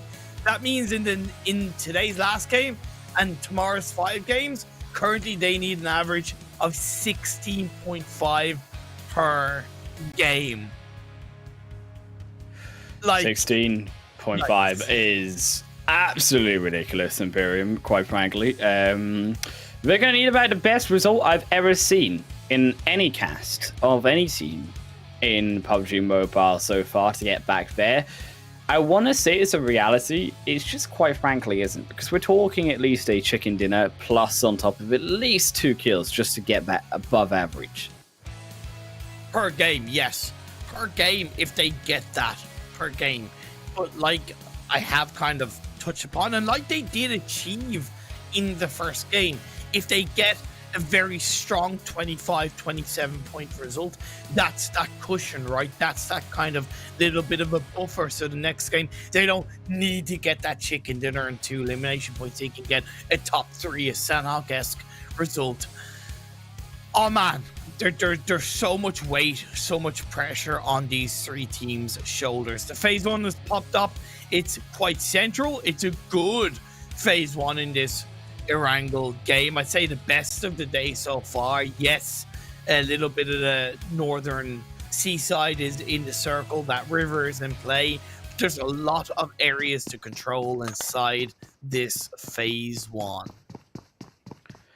Phase 1 is going to be a kind one, at least. The zone has gone slightly more central than what we saw in game 1, but it's very similar also here to what we saw in game 1-2 Imperium. And curious to see now, are we going to see similar strategies as we saw previously, or are we going to see adaptations from that game 1 that we saw, and maybe teams changing their playstyle to take advantage of a little bit of an extra opportunity for points? I don't think there needs to be so much of an adaptation specifically from game to game in terms of circle. I get it. Like, headquarters could go to Cube Compound, which I think is a good start. But I think this kind of phase 1 allows it to go anywhere. It can end down south. It can end over to the west or the east. So I'm looking for teams that bar that kind of Cube Compound to not commit so much to the center of the circle. Cube and north of Rostock would be the 2 strongest places on the center of the circle that I'd like to see teams go. Anywhere else, I think, is more about holding on to kind of the edges, especially the east and the west. So when phase 2 pops up, technically you have a little bit of an easier path line. 1,000,000 down towards the south, and Revolution also going to be down there too. Was a tough rotation, speaking of if we are going to keep a similar path up towards this, and a interesting adaptation coming through also from 1,000,000 to note that actually this is probably the first match that I've at least seen them play where all of them go to Novo instead of going towards here Primorsk. Now Primorsk obviously not there, so to see again that adaptability and them not just to try to go as close as possible to Primorsk, just to go down there instead, is what I want to see, particularly coming on in to that then finals, coming in to seeing those harder playing paths, if they can also be able to master it when those points do reset. And also, to be fair, adding on to the point here, Imperium, that DDD Esports, the team here in KURD 12, it would have dropped down in Novo. Instead, also recognizing that they aren't there. Yeah, exactly. One thing that I'll say about 1,000,000 is that they are one of the most variable teams in terms of changing their drop spots, or should I say adjusting their drop spots is a better phrasing to use. In comparison to what teams are in the lobby. So that's a positive at least coming into these remaining games of the Super Weekend, and of course the league finals. KONQUEROR, and for a normal kind of round ferry pier split drop, they're now moving a little bit deeper into the circle, closer towards Gaka, the headquarters have held on to. Headquarters definitely rotating a little bit slower into this phase 1, maybe recognizing that again, you're better off in this phase on kind of probably holding on to more edge of the circle to wait until phase 2 pops up. The one thing is they don't, as much as possible, they don't really want to allow a team to become too comfortable and get in front of them, right? So maybe having one player from headquarters a little bit deeper into the circle so that you're able to get information on teams that go around you could fare off better for headquarters coming into phase 2, phase 3. Still only a very aggressive rotation path that Headquarters do lie through, coming in onto the Wizard. Tower itself, just past the bridge, is their usual rotation. That also being used to be matched by the Mind Weapon iKURD. I like, though, that the Mind Weapon iKURD have actually adapted that because Headquarters are here and YaLLa are also relevant when it comes over towards the side of Georgia Pole. So instead, they go slightly more towards the eastern side and come through that main Roshawk bridge. And it's these adaptations that, as we draw a close to the Super Weekend, yes, it's not finished, but if these teams do make it through, they need that adaptation, that ability to change. And as we pointed out there to 1 million, who are going to have to face that existing as a possibility, also, yeah, so do they. Mind Weapon weren't really sure exactly how to position themselves in this phase one. They had 2 players on the northern side of the river, 2 players around Watertown, and I think they maybe recognized that that's just a little bit too heavy of a split in this phase one when you're so center. So they've gone for the edge of Watertown, which I fully agree with inside this phase one, especially for a team that needs every single point that they can get and needs to, for the most part, keep every single player alive that they can coming into the later stages of this game. RTG have gone for a 3-1 split with 3 on the northern side of the river and then 1 on the high ground edge of Roshawk. Not my first choice, but I see it and I feel it. But also, we know how much of a lack of coordination RTG have shown at times. So this kind of split really needs to be well communicated, well coordinated. Yeah, I'm willing to let it slide. We are, as you say, just also at the beginning of the 2022 season, so there is plenty of time to continue to grow on that synergy. 4K Esports, so landing that one. I thought we might have crashed it. I was going to tell them to get some L plates, but clearly they are better than me at driving. Also, Imperium, are you good at driving? Like, how good is your driving skill? Because I feel like this is something we've got to test, you know? Oh, I'm like do you mean in game or in real life? Oh yeah, in game. Oh no, I can't even drive in real life, so it's not a competition. Okay, fair. Okay. Well, in game I'm probably a 3.8 out of 10. Ooh, it's not better like than me. crash a lot, probably a little bit too slow, and that in itself poses its own risks. So yeah, I'm definitely not the best driver in game. Circle shift is not the best for the teams because, again, it really puts the river at the forefront. It puts that kind of which side of the river is it going to shift towards, and that adds uncertainty. It can add confusion. It can add indecisiveness for these teams, and yeah, the weaker teams can suffer because of it at times. But again, a lot of central play coming through from these teams. And 963 under extreme fire here from 1 million. I mean, I'm not letting Lizard out of this dip and an A there just to finish the job. Oh, lovely. Second one, cooked a little bit late, but they don't even need it. Gaga heals himself back up. 963 coming back in. The rest of the 3 of them, though, want to take this fight even further despite losing Lizard. They've got the angle, but here come the other 2, and it's 2-2 split here from 1 million. Zakaria down at the beginning of this fight, though, means that 1 million also down to a 3-on-3 overall in the fight. Son, there could be a cooking third an party ace. from Rad. Side note. True, that is true, especially considering it is all of these teams, we said, very centralized. Hearing the noises of this fight. Lixley steps further in, though. They're not finishing it off quick. Trippy, 1-for-1 trade, barely keeps himself alive. He's not even got a health bar really there. And it's all in flames here for 1 million Esports as Gaga runs back away from the molly. Now also Zakaria back up in the fight, willing to turn it. Messi taking down another of Sun. The 2 confirmed and straight for the doorway. Suxy finds a 3rd and has to reload. They can't take Gaga as the 4th. We look for the revive. Back upstairs. Nade. Zuxy not going to be able to find it just yet. As you said. Yeah. Right. We are beginning into the edge of that zone, onto the edge of the play area. And because this wasn't a quick fight, They're closing in 9-6-3. They are at the end of it. They do finish off 1 million, but at what cost now? But rather have heard the exchange.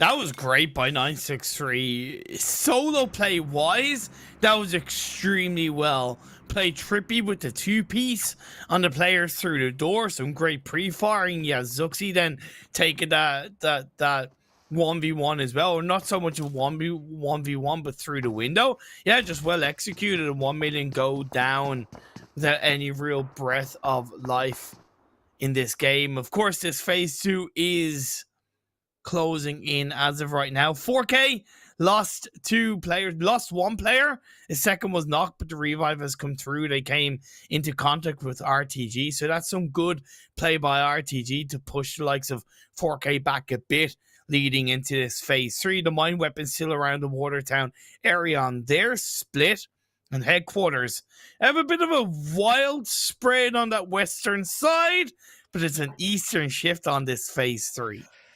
Ooh, it's not as tough as maybe some of these other zones, but it's still an interesting one, particularly leaving here school, Roshawk in play.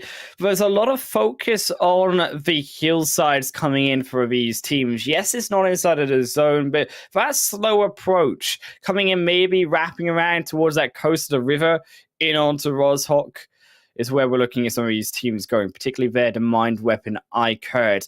You do not forget, though, Imperium, that there is still that slightly off angle, the gas station, all of that Yasnaya, Polyana edge still in play, and Rod taking that up respectfully. 2-2 split from NASR. It's a little bit uncomfortable as teams wrap around them. Nigma Galaxy, most notably. Falcon take a fight against 4K. They lose another casualty. Not looking good for 4K in this final game of the day. Twisted Minds initially got 2 elimination points onto the members of Revolution, but as they come in a little bit late, maybe not too aware, and they're just going to avoid this fight onto NASR, and NASR are going to join back up as a full squad.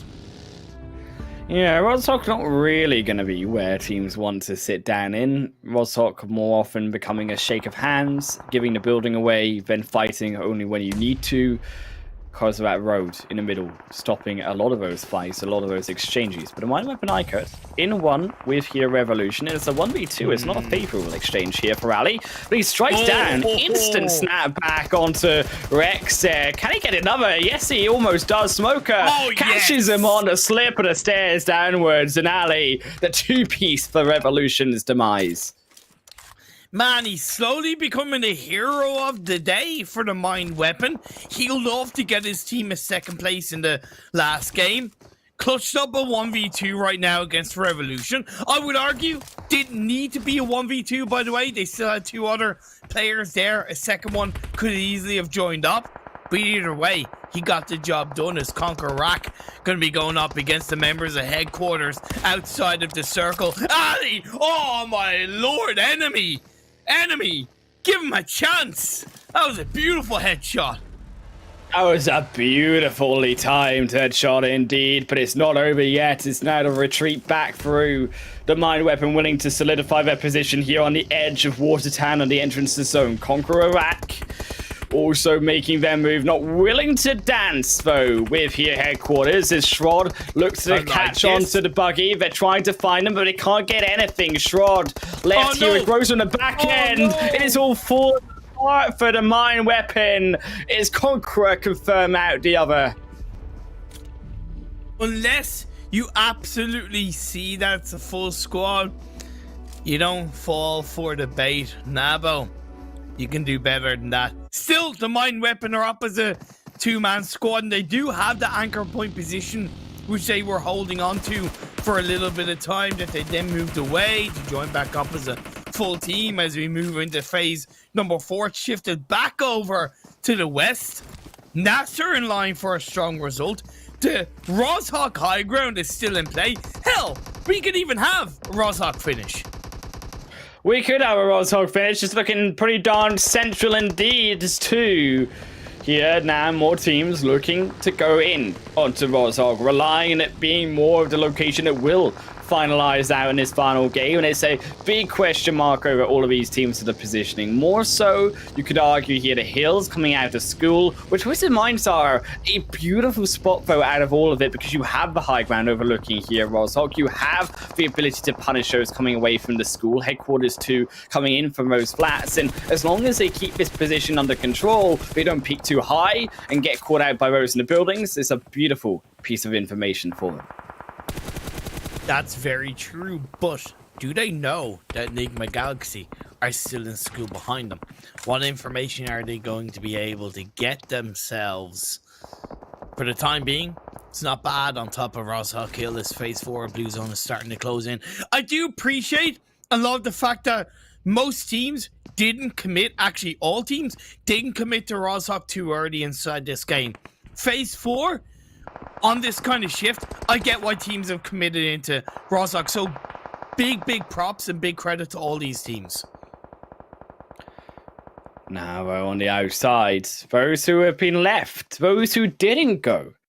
ROSHOK willing to bet that it's going to go for a hard shift. I wouldn't be surprised considering the luck of all of these games has been very hard shift centralized. So NASR, all of these other teams inside of ROSHOK, particularly those Falcons towards the dead center of it, maybe relying on something different.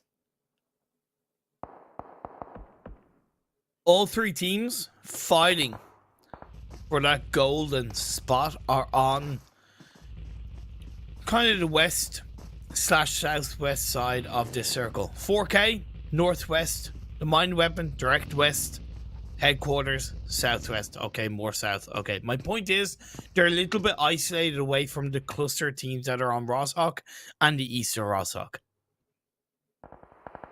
Still, as much as you are clustered away, though, the shift up towards the northern side, if you are a team like Headquarters, could be pretty disastrous, Imperial, when they have a hand. And it's all in the game of chance for this final match. And it's down to here, phase 5, as it is about to shift and where these teams will be able to recognize its location next on this map. I actually think shift up north would be better for the likes of Headquarters, because if it shifts down south, it puts Moves their away position and the focus, pressure. right? Right. And more teams are going to be looking at them. So I think a shift up north, or at least a shift centralized, this kind of shift I think is over quite healthy. They should be able to play in a little bit behind Twisted Minds. The only thing is Nigma Galaxy will need to move in. KONQUEROR.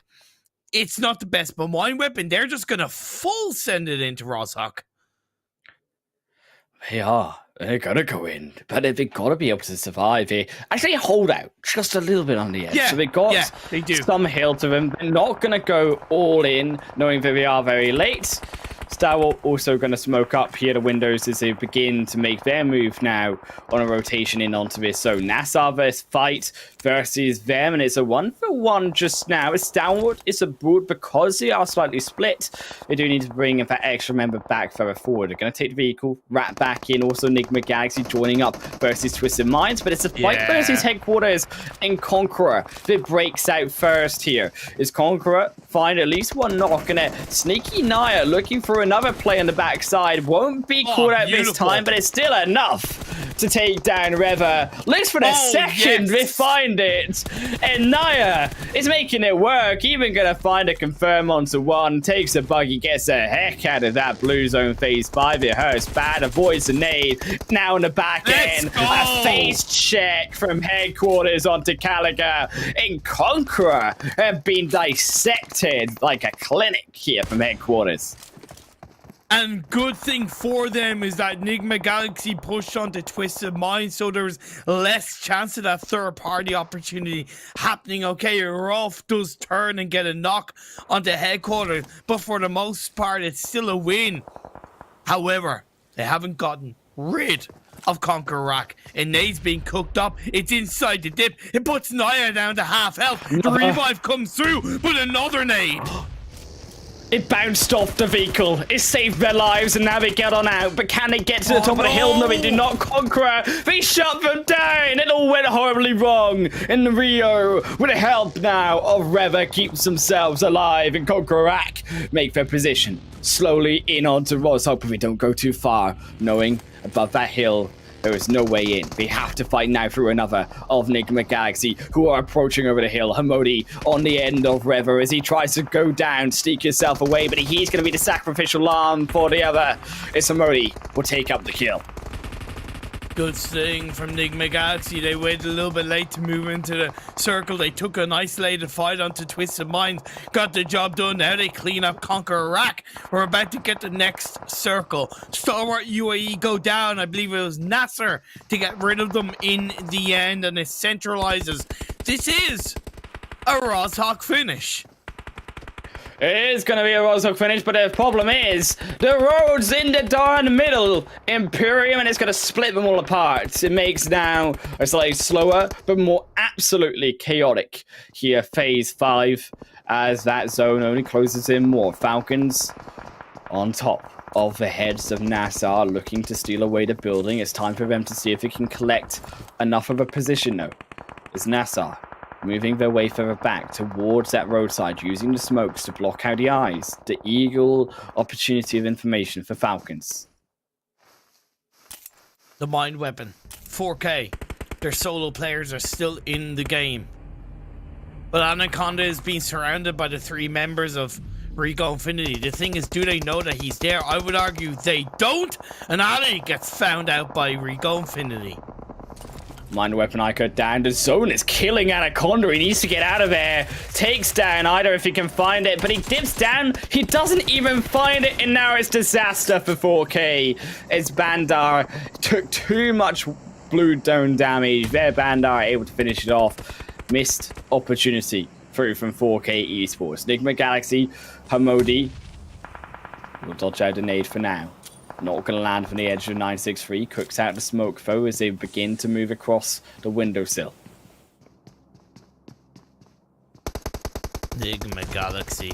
They're on the lower half of the circle. Like you said, the road's somewhat in the middle. It's not so much in the middle. The northern side is predominantly inside the circle, but it definitely will be an impacting part of this late game. Phase 6. Falcons still moving forwards. Moving down into the zone all darn game. NASR, who have held this all game, though, will not give it up easily. Another nade. Misses. Hassan trying to find something, but there is nothing. But it is back end here. It's never alone. The nade almost finds him.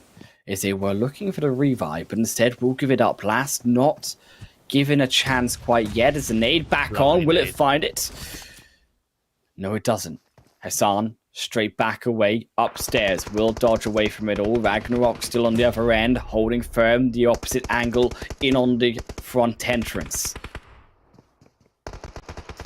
Rico Infinity still control the west. RTG have had a pretty good game so far, but still 2 eliminations. San almost went down in that nade. Never alone. He's still not found it, though. Can hear the spray. Ragnarok maybe a bit too early. Has lost the actor's surprise. Now Falcon, they know someone is home on that front floor, and they go back upstairs to first. Damar, on the other angle, now has an opportunity to take advantage of this as the smokes to block out the doors there from Falcon. Try to isolate the fight as Nigma Galaxy run over by everyone as they try to third-party the fight, try to use the opportunity of Falcons and NASR, but they are punished by everyone else around them. 963, they didn't cover 963 and they got stabbed in the back wonderfully. Now they're just down to a solo. NASR are using the 3rd level so wonderfully as a 2-person team. Ragnarok is going to prone down, but it's not going to be enough. Never Alone is going to be traded. Hassan, the savior of the day.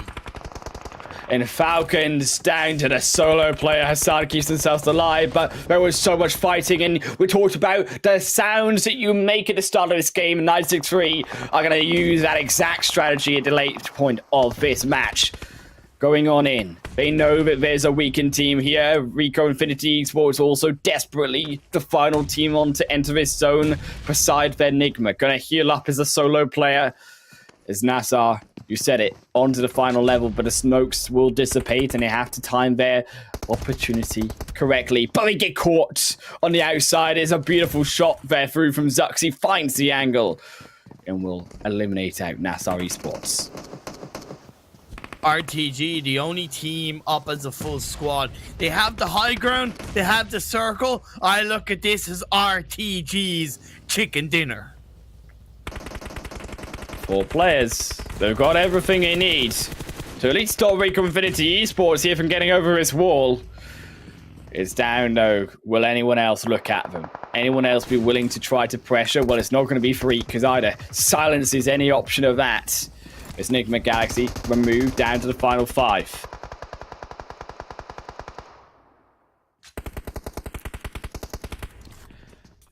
Messi closing on in. RTG losing 1, losing 2. Kasarum now down as well. And Falcons, they found it here in Imperium. They find a 3. And RTG, you said it was their game, but Falcons Damar is a solo player. He has dissuaded any option of RTG as a full-man squad taking control. Now Rico Infinity, though, with 10 darn kills. I don't know how they manage it, but they come into the zone with double digits, and they're looking for even more. They're looking for their 12th healthy dozen here onto the 2 of RTG. Elimination so important, and Rico Infinity's control of this game all along, and need a couple of bullets. It gets a knock on the J9. It just looks so darn beautiful. Rico Infinity Esports moving their way in, slowly approaching to the ends of this Phase 8. Phase 9, and we still got 4 teams remaining here. No one wants to move. Finally, RTG, the zone blows them up where they stand. And Vito Force finds out one. Bandavo gets a kill. The best he can hope for here for Rico is Ida now knocked as well. SK Ton goes for the revive. No, he won't. He tries to slip it away over the wall of the smoke, utilizing some form of the cloud to his advantage. Crooks had an 8. It's risky, though. He's got to now to shoot from both directions. Switches to the main primary. But Zuxi goes down to his hands, and there's a second. He can't find it. He gets it though. Finally, so low, but SK Ton keeps himself alive. In Trippy, the only one here with 11 for 963.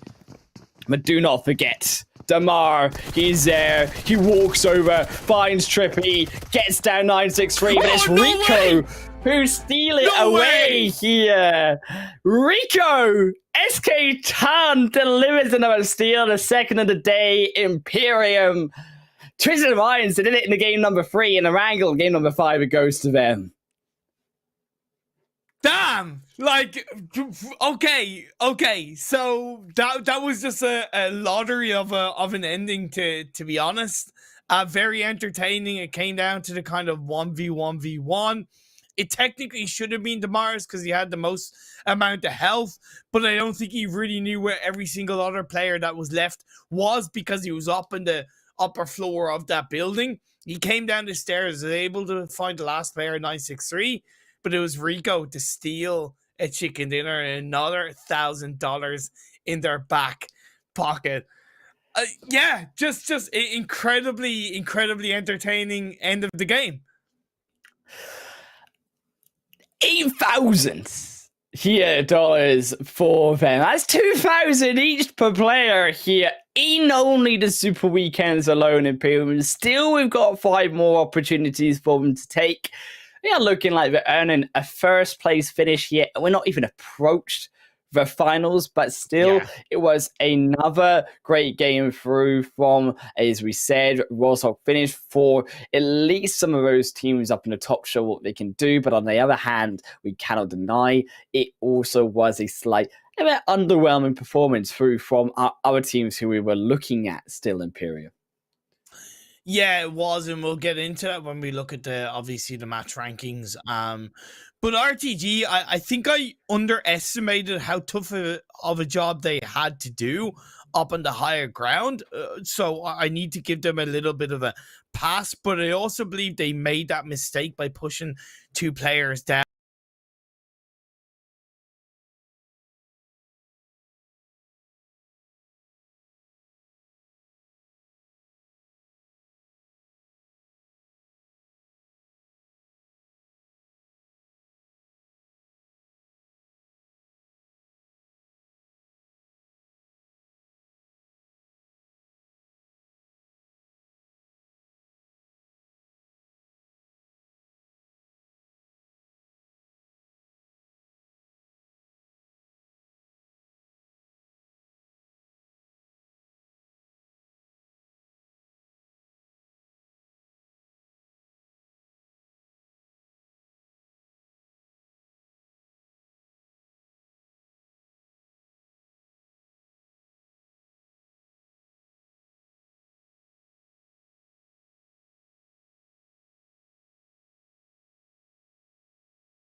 themselves alive, but there was so much fighting, and we talked about the sounds that you make at the start of this game. 963 are going to use that exact strategy at the late point of this match.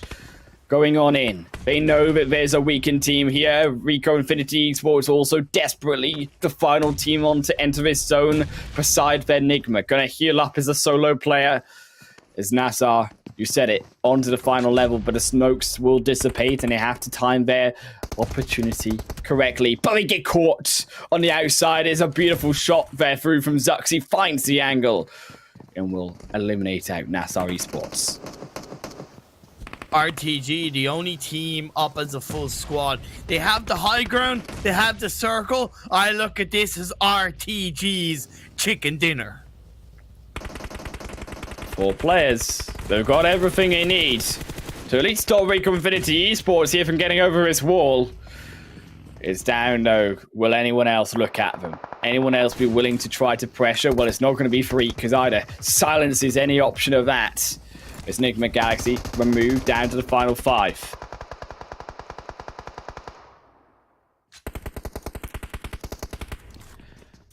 Messi closing on in. RTG losing 1, losing 2. Kasarim now down as well, and Falcons. They found it here in Pyram. They find a 3. And RTG, you said it was their game, but Falcons Damar is a solo player. He has dissuaded any option of RTG as a full-man squad taking control. Now Rico Infinity, though, with 10 darn kills. I don't know how they manage it, but they come into the zone with double digits, and they're looking for even more. They're looking for their 12th healthy dozen here onto the 2 of RTG. The elimination's so important, and Rico Infinity's control of this game all along, and need a couple of bullets. Ida gets a knock on the J9. It just looks so darn beautiful. Rico Infinity Esports moving their way in, slowly approaching to the ends of this Phase 8. Phase 9. And we still got 4 teams remaining here. No one wants to move. Finally, RTG, the zone blows them up where they stand. And Vito Force finds out one. Bandavo gets a kill. The best he can hope for here for Rico is Ida now knocked as well. SK Ton goes for the revive. No, he won't. He tries to slip it away over the wall of the smoke, utilizing some form of the cloud to his advantage. Crooks had an 8. It's risky, though. He's got to now to shoot from both directions. Switches to the main primary. But Zuxi goes down to his hands, and there's a second. He can't find it. He gets it though. Finally, so low, but SK Ton keeps himself alive. In Trippy, the only one here with 11 for 963. But do not forget, Damar, he's there. He walks over, finds Trippy, gets down 963, but it's Rico who steal it away here. Rico! SK Ton delivers another steal, the second of the day. Imperium. Twisted Minds, they did it in the game number 3, and Erangel, game number 5, it goes to them. Damn! Like, okay. So that was just a lottery of an ending, to be honest. Very entertaining. It came down to the kind of 1v1v1. It technically should have been Damar's because he had the most amount of health, but I don't think he really knew where every single other player that was left was because he was up in the upper floor of that building. He came down the stairs, was able to find the last player, 963, but it was Rico to steal a chicken dinner and another $1,000 in their back pocket. Yeah, just incredibly entertaining end of the game. 8,000 here dollars for them. That's 2,000 each per player here in only the Super Weekends alone in Pyram. Still, we've got 5 more opportunities for them to take. They are looking like they're earning a first place finish here. We're not even approached the finals, but still, it was another great game through from, as we said, Rostock finished for at least some of those teams up in the top show what they can do. But on the other hand, we cannot deny it also was a slight a bit underwhelming performance through from our teams who we were looking at still Imperium. Yeah, it was, and we'll get into that when we look at obviously the match rankings.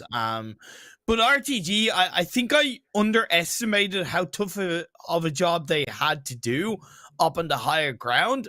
So I need to give them a little bit of a pass, but I also believe they made that mistake by pushing 2 players down onto the corner so early.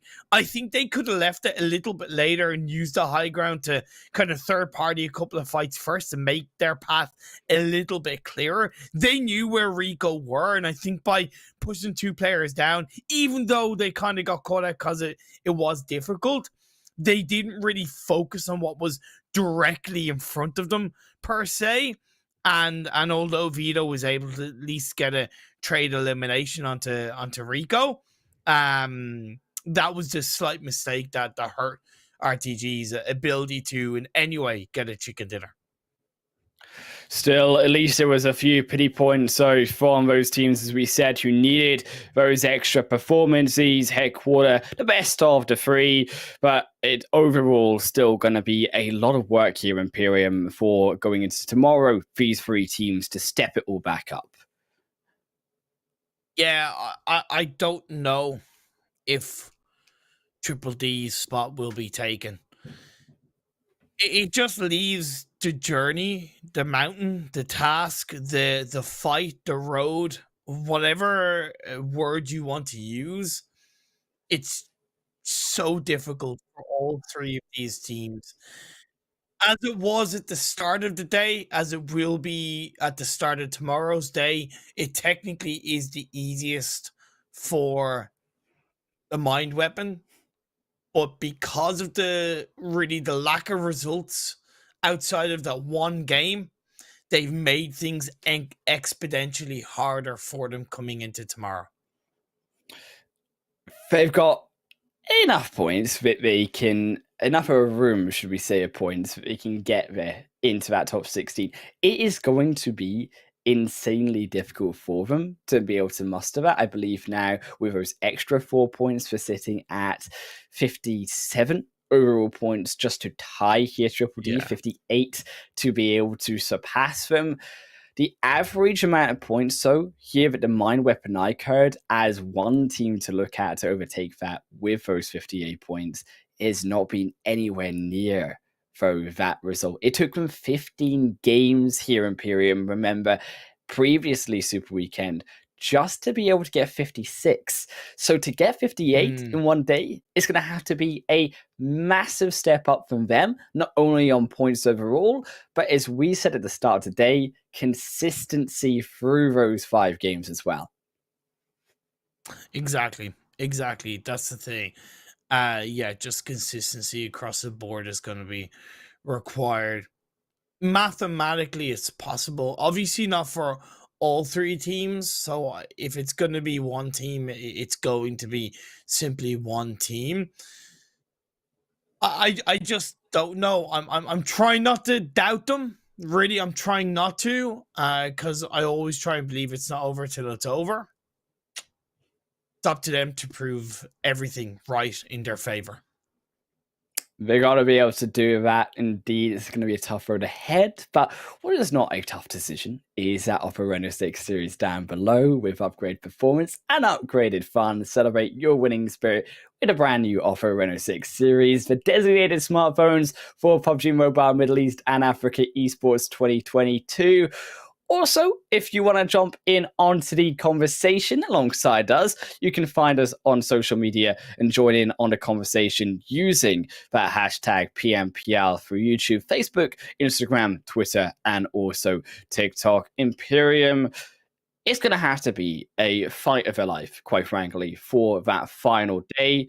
As we come to the overall rankings, the 8th chicken dinner for Rico Infinity, but it's not these teams. We already know where they are, and we already know that they're coming through to the finals. It is later on down the line.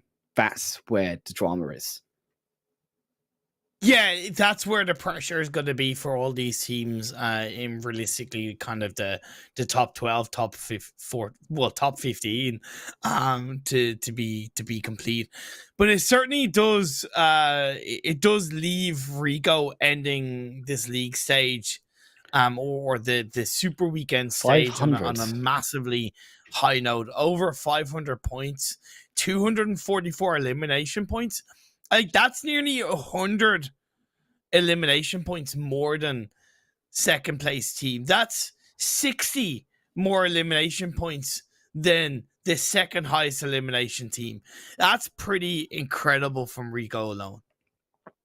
It's a huge amount through for Rico, and the step from Rico that we've had through spring this time last year, as a reminder, a team that barely qualified here in Imperium to the finals, to now be a team sitting at over 500 points is a ridiculous climb. And we knew that they were good through from the PMGC, but to see them become this good over the previous year and in just 1 year proves to show what synergy and what keeping the players there can also do with their experience in one organization over a year's period. Triple D, we are a team vote in 15th position, 161 points, sitting, as we said, on that danger zone. That is the line that they've got to cross. Now, RTG, yes, they are slightly below in 16th position.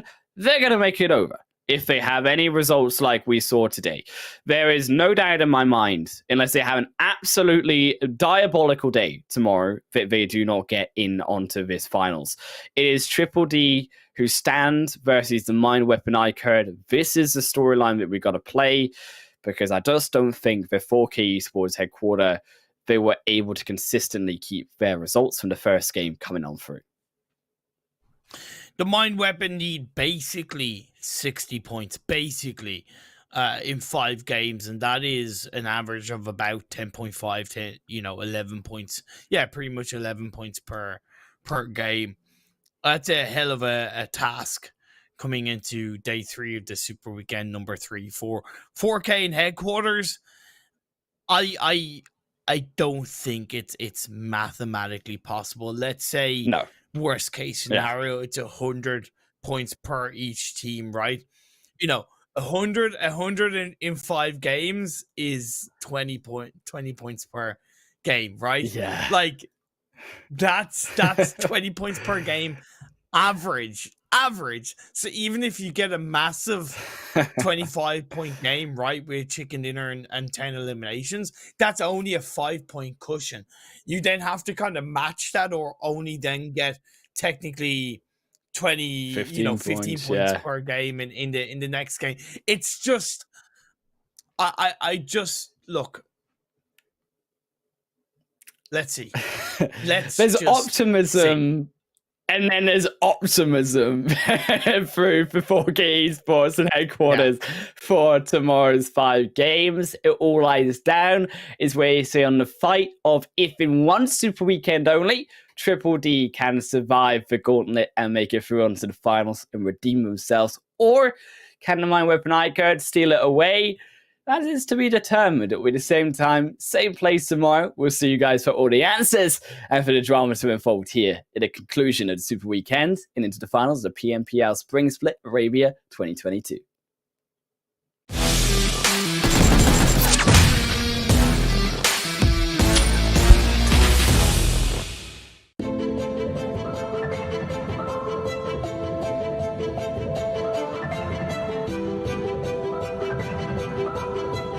Hi, I'm one of those people everyone calls a detective. Of course, I'm not the only detective around here. There's also our information analysis system, the BANPAN information system, and our many community volunteers that speak different languages from all around the world. We can use the BANPAN information system to find information related to cheats from the vast sea of information. We will use a combination of the system and manual methods to search various online forums and video sharing sites for traces of cheating. We will also work with our defenders of security in PUBG Mobile from all over the world to search for and destroy channels used to sell cheats. Fortunately, many players have joined our team. We also provide players with a channel to report the sale of cheats, and players from all over the world provide us with information every day. We are so happy to see so many players helping us to combat cheating. I am a moderator and an information collector. I'm a moderator of many game forums. I am familiar with how cheats work and how they end up in players' hands. I'm very aware of the harm caused by cheating. So I've decided to help combat cheating. Due to our efforts, the information of many cheats is no longer brazenly posted online. Instead, they are hidden very deeply and disguised as unrelated posts.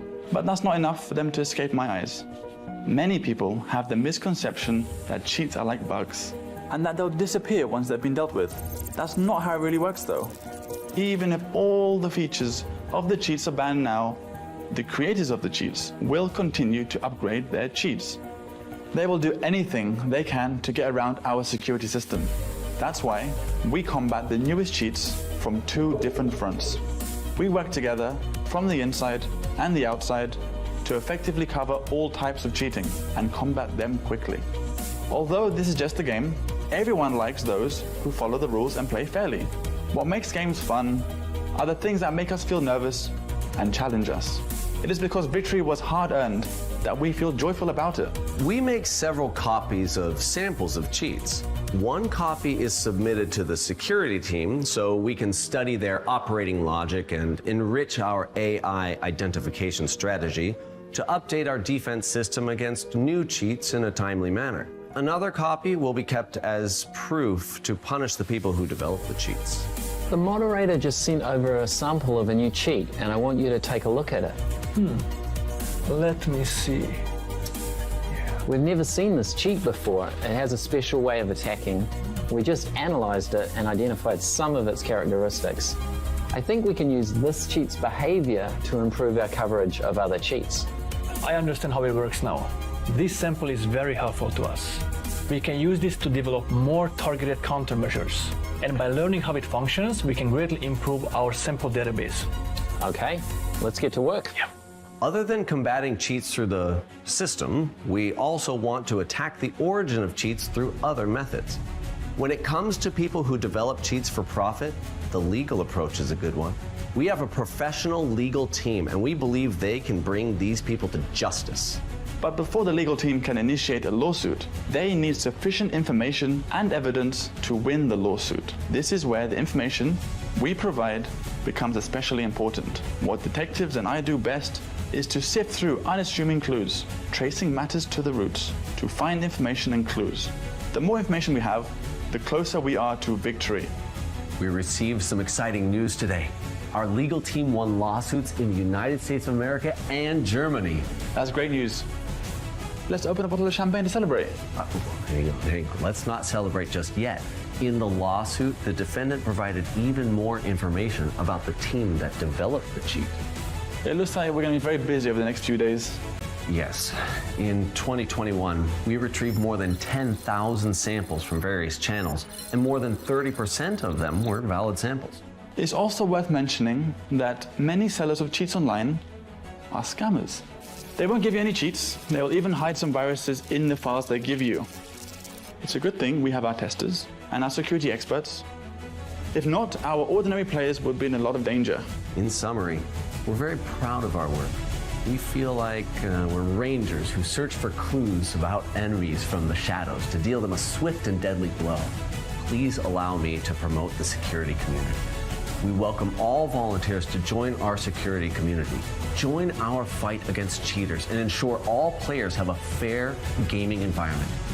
We are part of the PUBG mobile security IT team. We fight to create a fair, competitive environment for all players.